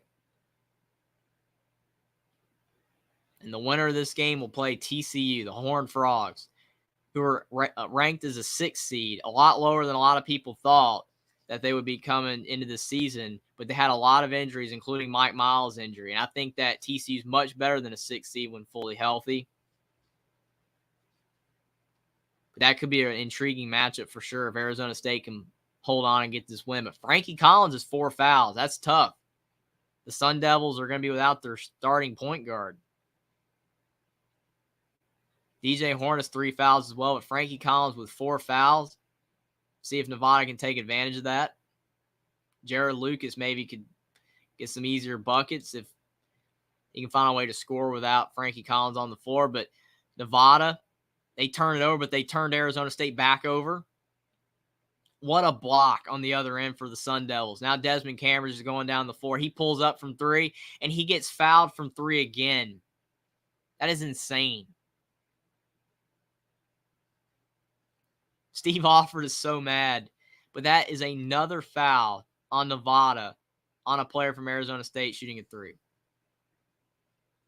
Mighty Motive 1982 said, I still haven't filled out the bracket. Quick glance at the strongest team with side. There's recipe in winning championships. You always have to have good centers, but you have to have great guard play as well. Chris Beard, he says Arizona, Purdue, UCLA, Texas. That's definitely a good list. I mean, Purdue, they haven't been that far in a long time, and I could see them getting upset potentially with their style of play, because their style of play, while it is effective in the Big Ten, has struggled in the past in the tournament. But if Purdue can find a way to get enough guard play along with Zach Edey, then I could see Purdue going really far. But I think that all those picks are definitely possible. I can definitely see Texas, Arizona as well. So you're agreeing with Mighty Motive 1982 for sure there. I think UCLA, they're a great team, but they have some injury problems. Jalen Clark out for the season really hurts their depth and their defense. So I do think that UCLA, while very capable of going all the way, could definitely be a team that loses early because of the fact they're not fully healthy. Adem Bona, he's banged up as well, but he should be back for the NCAA tournament. But how effective he will be coming off of his injury, it will be interesting to see. Chris Beard also says, I have Memphis beating Purdue in some brackets. Well, I mean, for sure, Memphis, if they beat Florida Atlantic, they have the talent to give Purdue fits. Purdue's guards are solid. Fletcher Lawyer and Braid Smith, they're both really solid freshman guards for Purdue, but Memphis has talented guards. And I think that if Memphis can get by Florida Atlantic and Purdue beats Fairleigh Dickinson, then I think that could be a game that Memphis wins. Mighty Mode 1982 says, weak guards on Purdue, especially against the full court press. Completely agree. So while bigs are important, that's why Zach Edey for Purdue is why a lot of people are picking Purdue to go far, and they could. You never know, but you have to have good guard play. That's why Baylor won the whole entire thing in 2021, because they had great guards. Sometimes you do need good centers as well. You look at Kansas in the title game, Remy Martin last year had a big second half. But they're reviewing a play here. Jamon Neal technically, potentially could have stepped on Keenan Blackshear. I mean, he did when he was getting up, step on him. And the refs have been reviewing it for the last minute. Bobby Hurley's face said it all there. He did not like that play.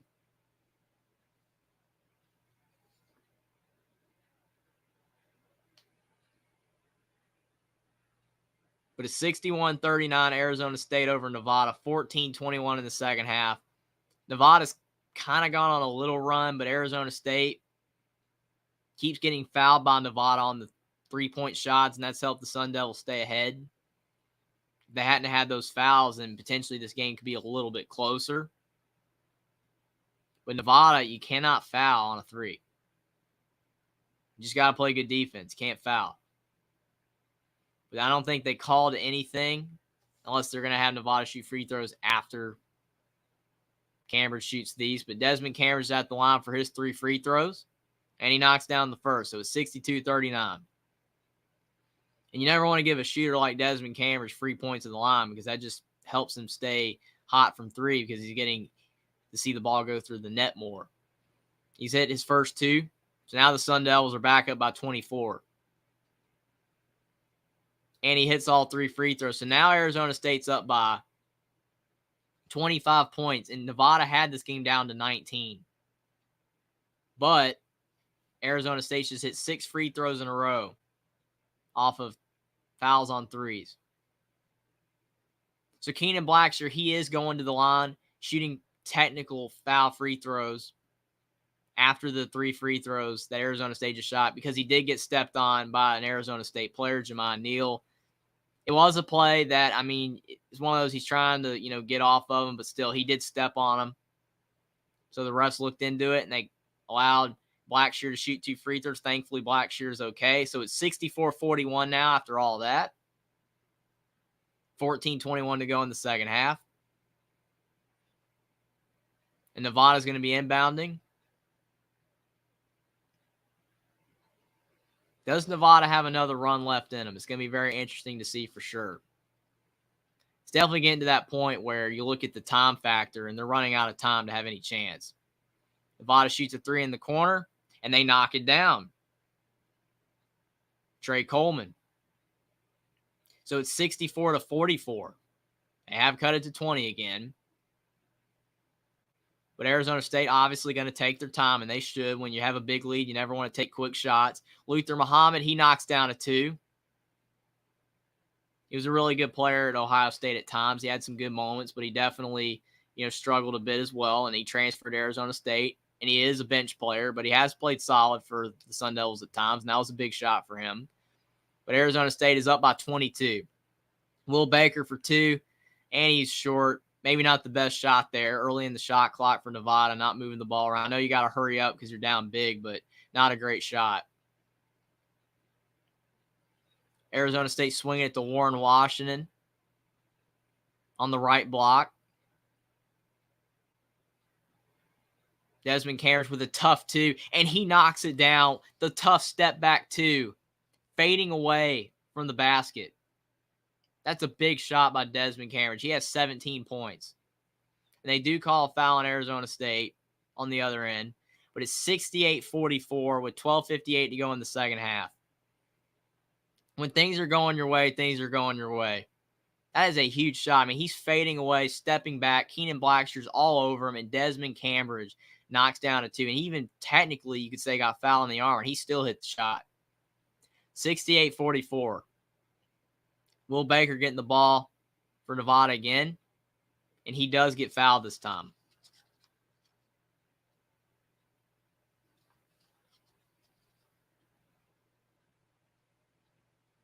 So the Sun Devils are up by 24 points. There's 12:52 to go in the second. Will Baker, the 7-foot center for Nevada that transferred from Texas with 2 free throws to try to cut in his lead a little bit, and he knocks down the first. And they're showing the legendary coach as his player Steve Alford when he was at Indiana, won a national championship, 2-time first-team All-American, and Bobby Hurley when he was at Duke, most career assists in NCAA history, and a 2-time NCAA champion. Both were great players, and both have had solid careers as coaches as well. Will Baker, he knocks down the second free throw. 68-46 Arizona State, 22-point lead.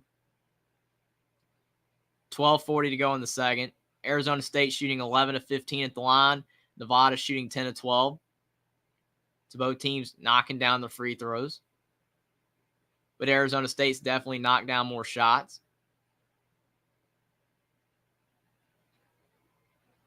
And Arizona State gets fouled. Jamon Neal with a tough step back too, but he gets fouled. Nevada just can't catch a break, and that was Blackshear, so that's his 4th foul. So he's going to have to sit on the bench. He cannot get any rhythm in this game. He averages 14 points per game for the Wolfpack, but he only has 4 points because he's barely been in this game. Unfortunately, when one of your best players is in foul trouble and your other best player, Jared Lucas, is not hitting any shots, it's just tough sledding for Nevada right now. But Jamon Neal, he does miss the first free throw for Arizona State. So it's 68-46. 12:28 to go in the second. And Neal has another free throw.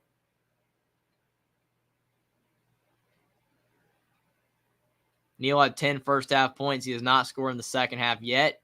And he is still scoreless in the second half. He missed both free throws. Will Baker with the rebound. Nevada still down by 22 points. With a little over 12 to go in this game.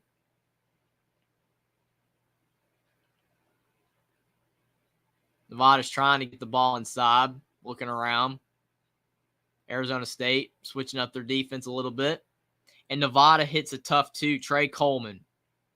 They've cut it to 20 again. But Nevada has had a tough time getting it under 20 because Arizona State keeps responding.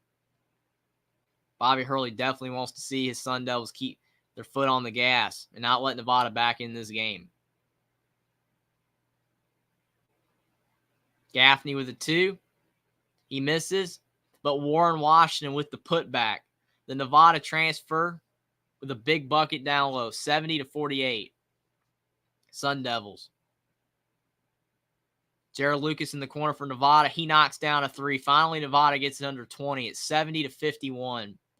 11:20 to go in the second half. But as long as Arizona State keeps scoring, they'll be able to win this game. Nevada has to get stops if they want to make a comeback.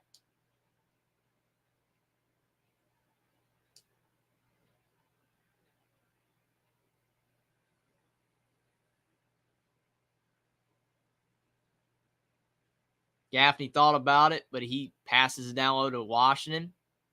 And Arizona State in the corner. Luther Muhammad with a big three. Luther Muhammad only averaging 3 points per game. He's already exceeded that. It's 73-51. Nevada's down by 22. 10:30 to go in the second half. They're running out of time. Jared Lucas takes a tough three in the corner. He knocks it down. He's a really solid player. He's starting to get buckets, but it might be too late. They did call it a 2, though.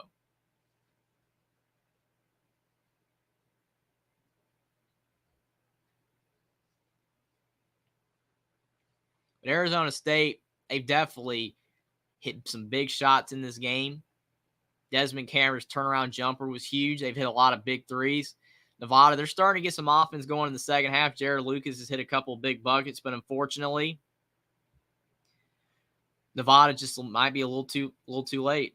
Too little too late. They just cannot, find a way to cut into this lead. And there's a little over 10 minutes left in this game, but it just seems like they're going to run out of time. But at least Nevada's still trying. Giving everything they've got. It doesn't seem like they've thrown in the towel, per se. I don't think Steve Alford will let his team do that. Steve Alford is a good coach. That 2-3 zone was working for a while, but once Nevada just started fouling on three-point shots for Arizona State, it didn't matter. I think if Nevada had not have fouled on those 2 3-point attempts, then this game would be down to 14 points right now, and maybe with a sliver of a comeback, because Arizona State's definitely not shooting as well as they did in the first. But when Nevada's fouled on 2 3-point attempts in the second half, and Arizona State's hit 6 free throws off that, I mean, it crushes your comeback attempt. You cannot foul on 3. That's just a fundamental mistake.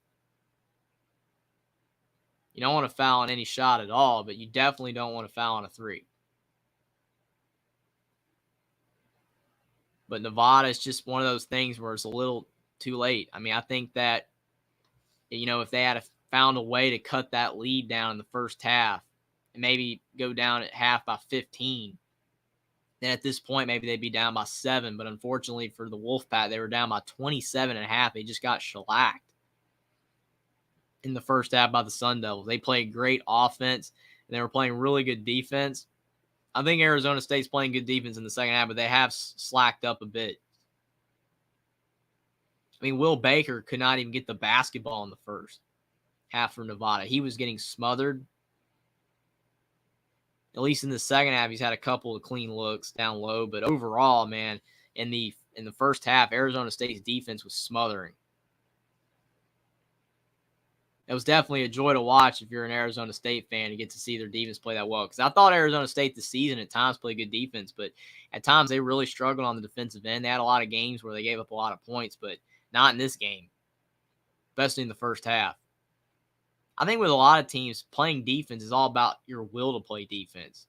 If you're playing hard on the defensive side of the ball, then I think that most teams could be really good on defense, but a lot of times it's just effort and technique. It's like Nevada. They've played with a lot of effort in the second half. It's the technique's off. They fouled 2 Arizona State players on threes. Just can't do that. But Arizona State inbounding the basketball. It's 73-53 Sun Devils. 10:20 to go in the second half. Arizona State without their point guard, Frankie Collins, who has 4 fouls, but they're doing okay without him right now with Jemiah Neal up at the top of the key handling the basketball. But Luther Muhammad, he misses a 3, and Nevada with the rebound. So with 10 to go in the second, the Wolfpack down 20. Will Baker on the right block, kicking out to Jared Lucas, to Will Baker in the corner, and Baker misses a 3. Warren Washington, he gets the rebound. Arizona State only averages 70 points per game, but they've already exceeded that tonight with 73 points. That's big.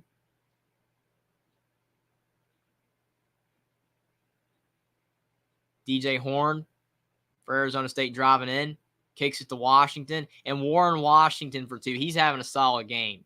75-53 Arizona State. 9 minutes to go in the second half. Arizona State just keeps scoring. That's exactly what they have to do if they want to pull out this win, especially comfortably. Nevada on the right block, and they miss. Good defense by Sun Devils. They definitely had their hands straight up. The Sun Devil players down low, there was 3 of them, and they guarded Trey Coleman of Nevada really well. Like he could have had an easy layup, but it didn't matter. Luther Muhammad, he just take tough shots tonight. He's taking tough shots, and he hits a good one. And you can tell he's fired up. He wants to be in this NCAA tournament. That's good news for Arizona State, having Luther Muhammad play as well as he is. He has 9 points, and he averages 3. He's playing well. Coleman for Nevada knocks down a 2 to cut the lead to 22. It's 77-55. 8 minutes to go in the second. Arizona State, they just still look like they're playing offense. Even though they're up big, they're keeping their foot on the gas, and that's a good thing to see. Sometimes teams just start to not play, as well. When they have a big lead, they're just trying to hold on to it, but not Arizona State. They're continuing to play offense. And Jemiah Neal, he has 12, and he's playing better than he usually does. So Arizona State now up to 79 points. Coleman in the corner. He misses a 3, but he gets his rebound in the corner. And Nevada for 3. Darian Williams. Nevada's cut it to 21. Again, it's 79-58. Michael Williams says blowout for sure. There's definitely not much else you can say about this game except that it is a blowout. Arizona State's just shooting the ball so well from the field.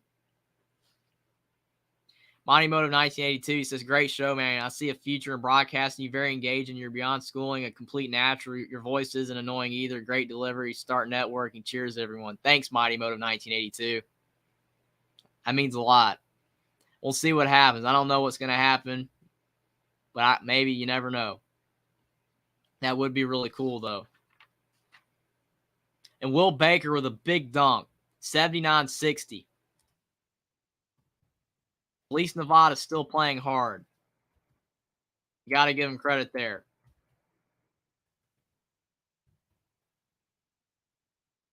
It definitely looks like it's going to be too little too late. Bobby Hurley calls the timeout. Some pressure from the Wolfpack.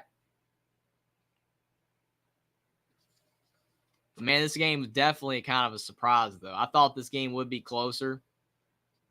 I mean, you never know. It's so tough to predict games. But you look at both these teams, the fact that they, are in the first 4 games suggests that they're fairly even teams. Nevada had a good season in the Mountain West. Arizona State was one of the better teams in the Pac-12. But this game has definitely been dominated by Arizona State for sure. There's nothing else you can say about that. Inside the pylons, he has an update. He says NIT, Cincinnati up 79-72 over Virginia Tech with 18 seconds left in the game. It definitely looks like Cincinnati will get the win. I don't know if that's necessarily a major upset, but still, that'll be a big win for Wes Miller and Cincinnati.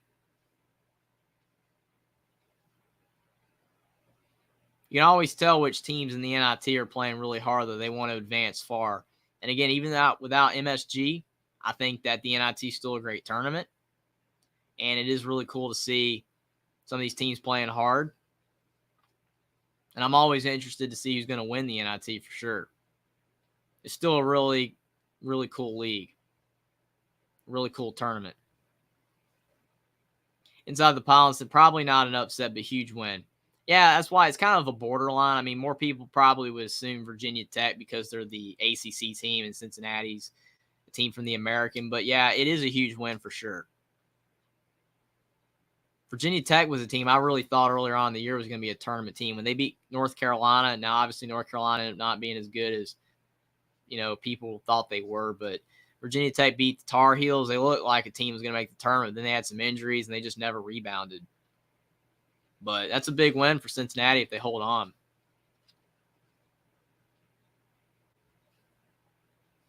really crazy to see Rutgers lose to Hofstra the night before in overtime. I mean, Hofstra's a good team, though. I mean, they beat Charleston in the Colonial Athletic Conference, and you look at Charleston, they're a 12 seed in the tournament.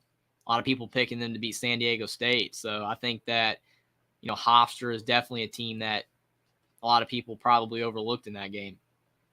Rutgers as well, which is why they lost. Inside the Pylons also has an NIT update. Utah Valley leads New Mexico 46-33. Yeah, Utah Valley is a pretty solid team. I think New Mexico, I'm actually kind of surprised they are losing that game. But New Mexico is a team that just fell apart down the stretch of the season. Shows the grind of the Mountain West. And they're showing right there the upset of the ages for Arizona State, getting that big win for Desmond Cambridge with the half-court buzzer beater over Arizona, 89-88. And that was probably the win that propelled Arizona State into the tournament. And it's been three-point shooting that's winning them this game, too. They've been shooting so well from three. DJ Horn, he does miss a three there. Nevada with the rebound. 79-60 Arizona State. 6:20 to go in the second. And Nevada has the basketball. But a turnover. Jamon Neal with the steal. And Jamon Neal all the way to the cup, and he knocks it down. A 2-and-1, 81-60.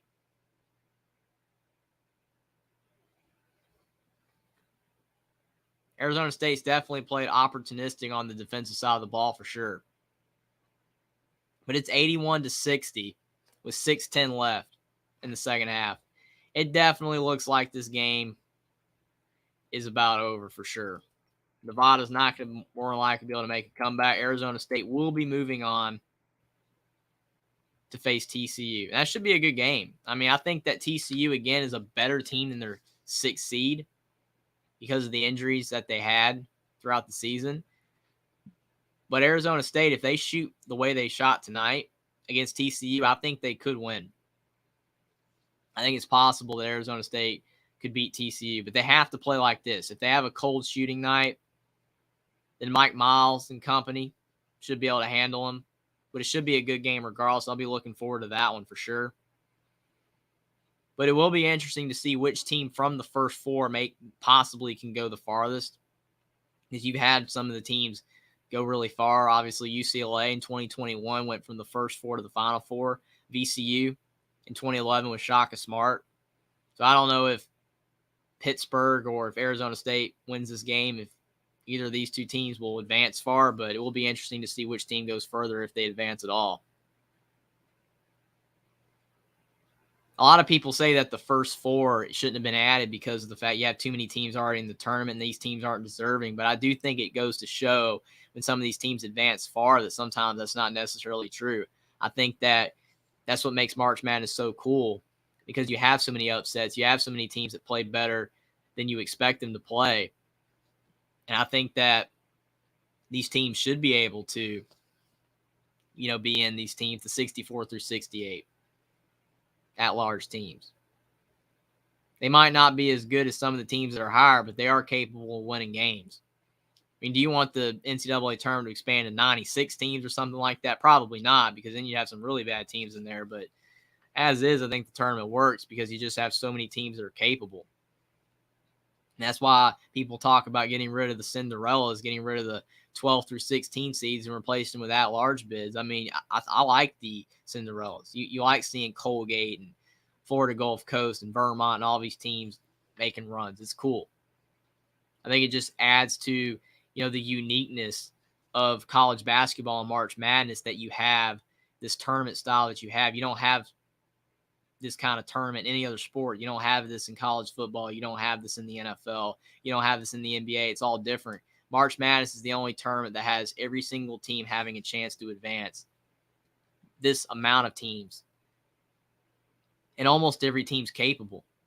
Maybe outside of the really small teams, but most of these teams are capable of making a run. That's what makes the tournament so unpredictable and awesome. And I think that's why so many people love March Madness and only watch college basketball during that time.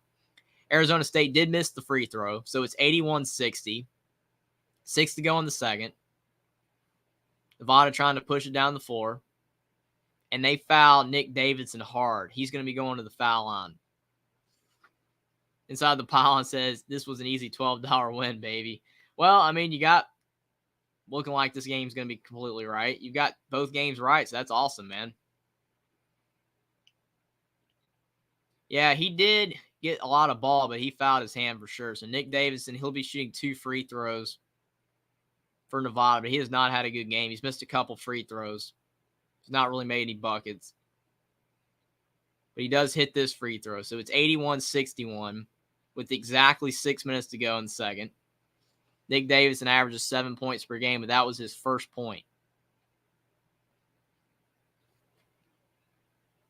And he gets his second point. The ball rattled in, rattled out, and rattled back in. So it's 81-62.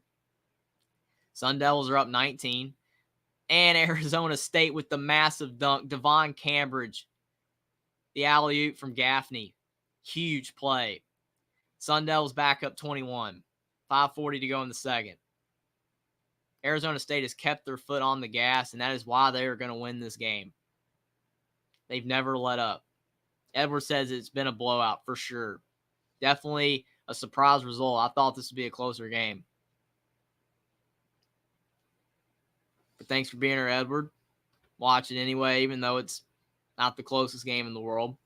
But still March Madness. Still some crazy plays happening. Alonzo Gaffney with the big alley-oop pass to Devon Cambridge. Huge dunk. 7 seconds to go on the shot clock. And Nevada's inbounding. In the coffin corner. And they get the ball in bounds. And Nevada with the tough step back two to cut it back to 19. 83-64. 5 minutes to go in the second. And Arizona State tried to do another lob to Devon Cambridge from Alonzo Gaffney, but it did not work that time. He overthrew Cambridge. So Nevada with the basketball. Nevada almost turns it over, and they do turn it over. Gaffney with the steal. He stole it from Darian Williams. Arizona State just continuing to play hard, not letting up, and Bobby Hurley wants to see that. He wants to see him run some clock. Make every possession at least 25 seconds long on their end so they can run this clock down to give Nevada no chance to come back. Gaffney with the ball down low. Passes it to Cambridge. He misses. And they do call a foul. So Nevada fouls Jemiah Neal. He's going to be going to the free throw line.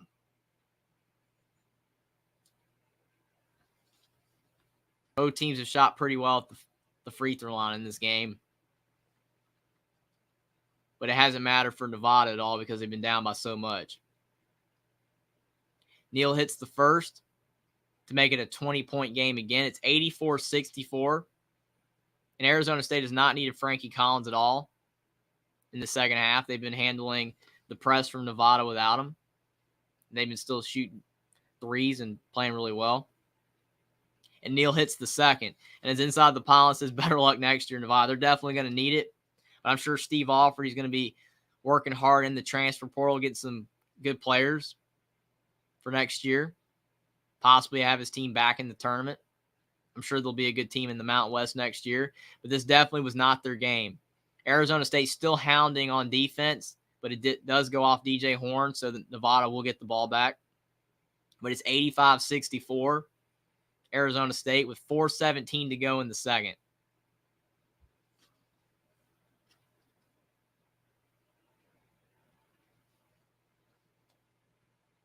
Nevada will be inbounding the basketball. They have 14 seconds left on the shot clock. Pass it outside to the three-point line. Swing it into the corner. Kick out to Coleman. And Coleman misses a three. DJ Horn with the board. Mighty Motive 1982 says, back again, an idea for a sponsorship. Approach a sports book with a game cast for viewing stimulation. You broadcasting the game. Just an idea. Cheers, man. I'm out. That's definitely a good idea. Thanks for the idea, man. Thank you a lot. And thanks for watching. I definitely be keeping all my ideas open for sure when it comes to all this stuff. But I'm just having a lot of fun doing these games. I'm glad you guys are all here to watch as well. It's been awesome. Thanks for the idea. 87-66, Arizona State over Nevada. 3:25 to go in the second. And Nevada fouled the Sun Devils, so more free throws for Arizona State. They've been getting to the foul line pretty well in the second half, and they've been hitting their free throws. This has definitely been a game that was never really close. The only bright spot Nevada had was a 3-0 lead after Will Baker hit the first shot of the game, but ever since then, it's been all Sun Devils. It's been a high-level game. I think it's been a pretty clean game. Both teams are just playing hard, but Arizona State has definitely hit a lot more shots. They've been great on defense. I think at times Nevada really tried to play good defense, but overall, when the other team's just shooting as well as they are, there's not much you can do. Sometimes you just have to say it is what it is, and like Inside the Pylon says, better luck next year.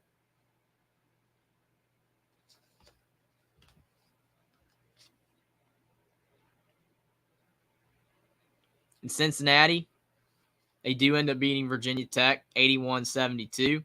And Sam Houston beat Santa Clara 58-56 in the NIT. And North Texas beat Alcorn State 69-53. So a lot of big results in the NIT. NIT with a lot of good action as well. Probably some people checking out those games, especially because this game wasn't close. But I'm sure a lot of people are still watching the NCAA tournament game. But again, thanks for being here, everybody. If you guys are new, like the stream. If you like the stream, and subscribe to the channel if you're new, if you like the content. But thanks to everybody for being here. More importantly, this was a fun game, even though it wasn't really close and didn't have the suspense of last night's game. Mississippi State Pitt was awesome. Pittsburgh with the 1-point win, 60-59 over Mississippi State. Mississippi State missed a potential game-winning 3 at the end. But this game hasn't had, that level of, anxiety of wondering who's going to win with both teams. But still, this has been a great game. Fun to watch. A lot of high-flying action, a lot of dunks and threes. Just hasn't been a very close game, but still been a really solid game overall.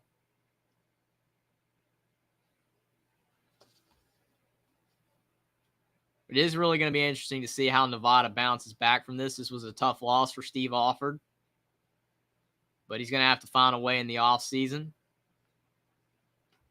Bring in some more transfers or just, rejuvenate the team overall. If he can do that, then I think Nevada could be a team that can make the tournament next year. But this was definitely a tough loss. Inside the Pylon says NIT update, Oregon leads UC Irving early 9-4. If Oregon plays well in that game, I think they can beat UC Irving because I think they're playing better basketball now than they were at the beginning of the season, especially when they had some injuries early on. And I think that if you look at Oregon, like I said, they're playing better basketball now. UC Irving, even though they upset them, I think Oregon could beat them this time around. But UC Irving will have the belief, since they already beat Oregon, that they can do it again. But they will be having to go up against a better Oregon team. So that will be an interesting game to cap off the night for sure. In Arizona State, Devon Cambridge, he hits the first, so it's 88-66. 3:23 to go in the second. And he has one more free throw. And he knocks it down. So it's 89-66. Arizona State with almost 90 points in this game. And they averaged 70. They've had a great offensive game. Up 89-66 with 3 to go. Nevada with the 2. They're still playing hard, the Wolfpack. But it's definitely too little too late. It's looking like for sure Arizona State will be playing TCU on Friday at 10:05 on True TV. Should be a big game.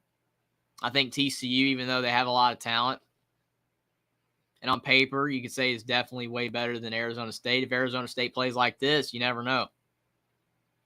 TCU could get upset.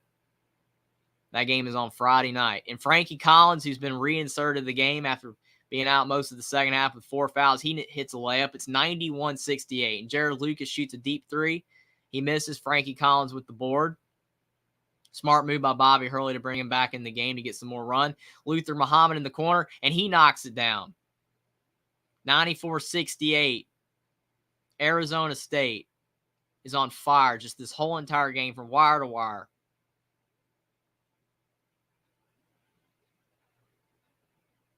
Nevada misses a layup. Arizona State with the ball, and they call a foul on Nevada on the rebound attempt. But this has been total domination from Arizona State. They've almost got 100 points. 94-68 Arizona State with 2:08 to go in the second half. This definitely is going to give a lot of people hope for Arizona State to get an upset over TCU for sure the way they're playing. But they're going to have to shoot as well as they did tonight if they want to get that done. But Arizona State's at the line, Devon Cambridge. And he knocks down the first free throw. So it was 95-68. And Devon Cambridge is smiling at the free throw line. I mean, it's very easy to smile when you're up 27 for sure. He's had a big game as well. He scored 15 points. And he knocks down the second free throw, 96-68. They have a 28-point lead on Nevada. They were up 27.5. And even though Nevada did cut it to 19 several times, Arizona State never gave up the lead. They just kept playing hard. And they will definitely be rewarded for their efforts with a date to play on Friday night against TCU. They've scored 96 points tonight, which is their most of the season, which is crazy that you do that in the tournament game. Of all the games you play against smaller conference teams early on in the year in the non-conference, against some of the worst teams in the Pac-12 like California, Arizona State did not score 96 points until they play a high-level basketball team in Nevada in the NCAA tournament. That's crazy. They played fantastic. 96-70, Nevada scored a 2. And DJ Horn with a tough 2, 98-70. Arizona State might put up 100. They just cannot miss in this game. They're feeling it.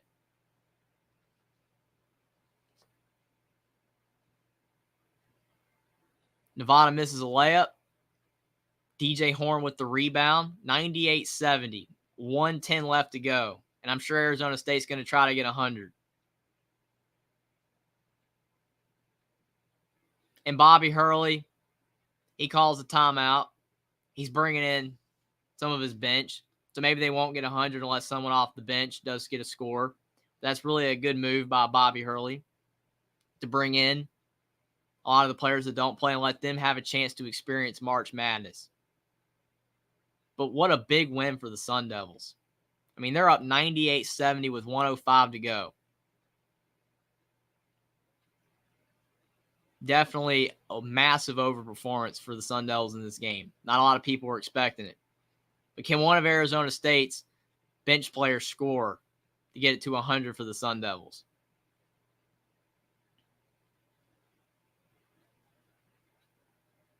In Arizona State, Hurley's son tried to drive in, and he got blocked, but it's off of Nevada. So Arizona State with 4 seconds left on the shot clock. They bring it in, and Arizona State, they miss, but they get the ball back, and they miss again, and Nevada with the board. Hurley tried, his son. He tried to score, but he could not with all the trees that Nevada had down low. Nevada with a step back 3, and they knock it down, 98-73. 30 seconds to go. Arizona State with a massive win in the NCAA First 4 game, and now they will be a part of the 64-team field, and they will play TCU on Friday. They're dribbling out the clock, and all of the Arizona State fans are on their feet, and there was a lot of them in Dayton, Ohio, and they got to see their team get a big win. That was a huge game. Huge win for the Sun Devils. Huge win for Bobby Hurley as well. 0.2 left on the clock.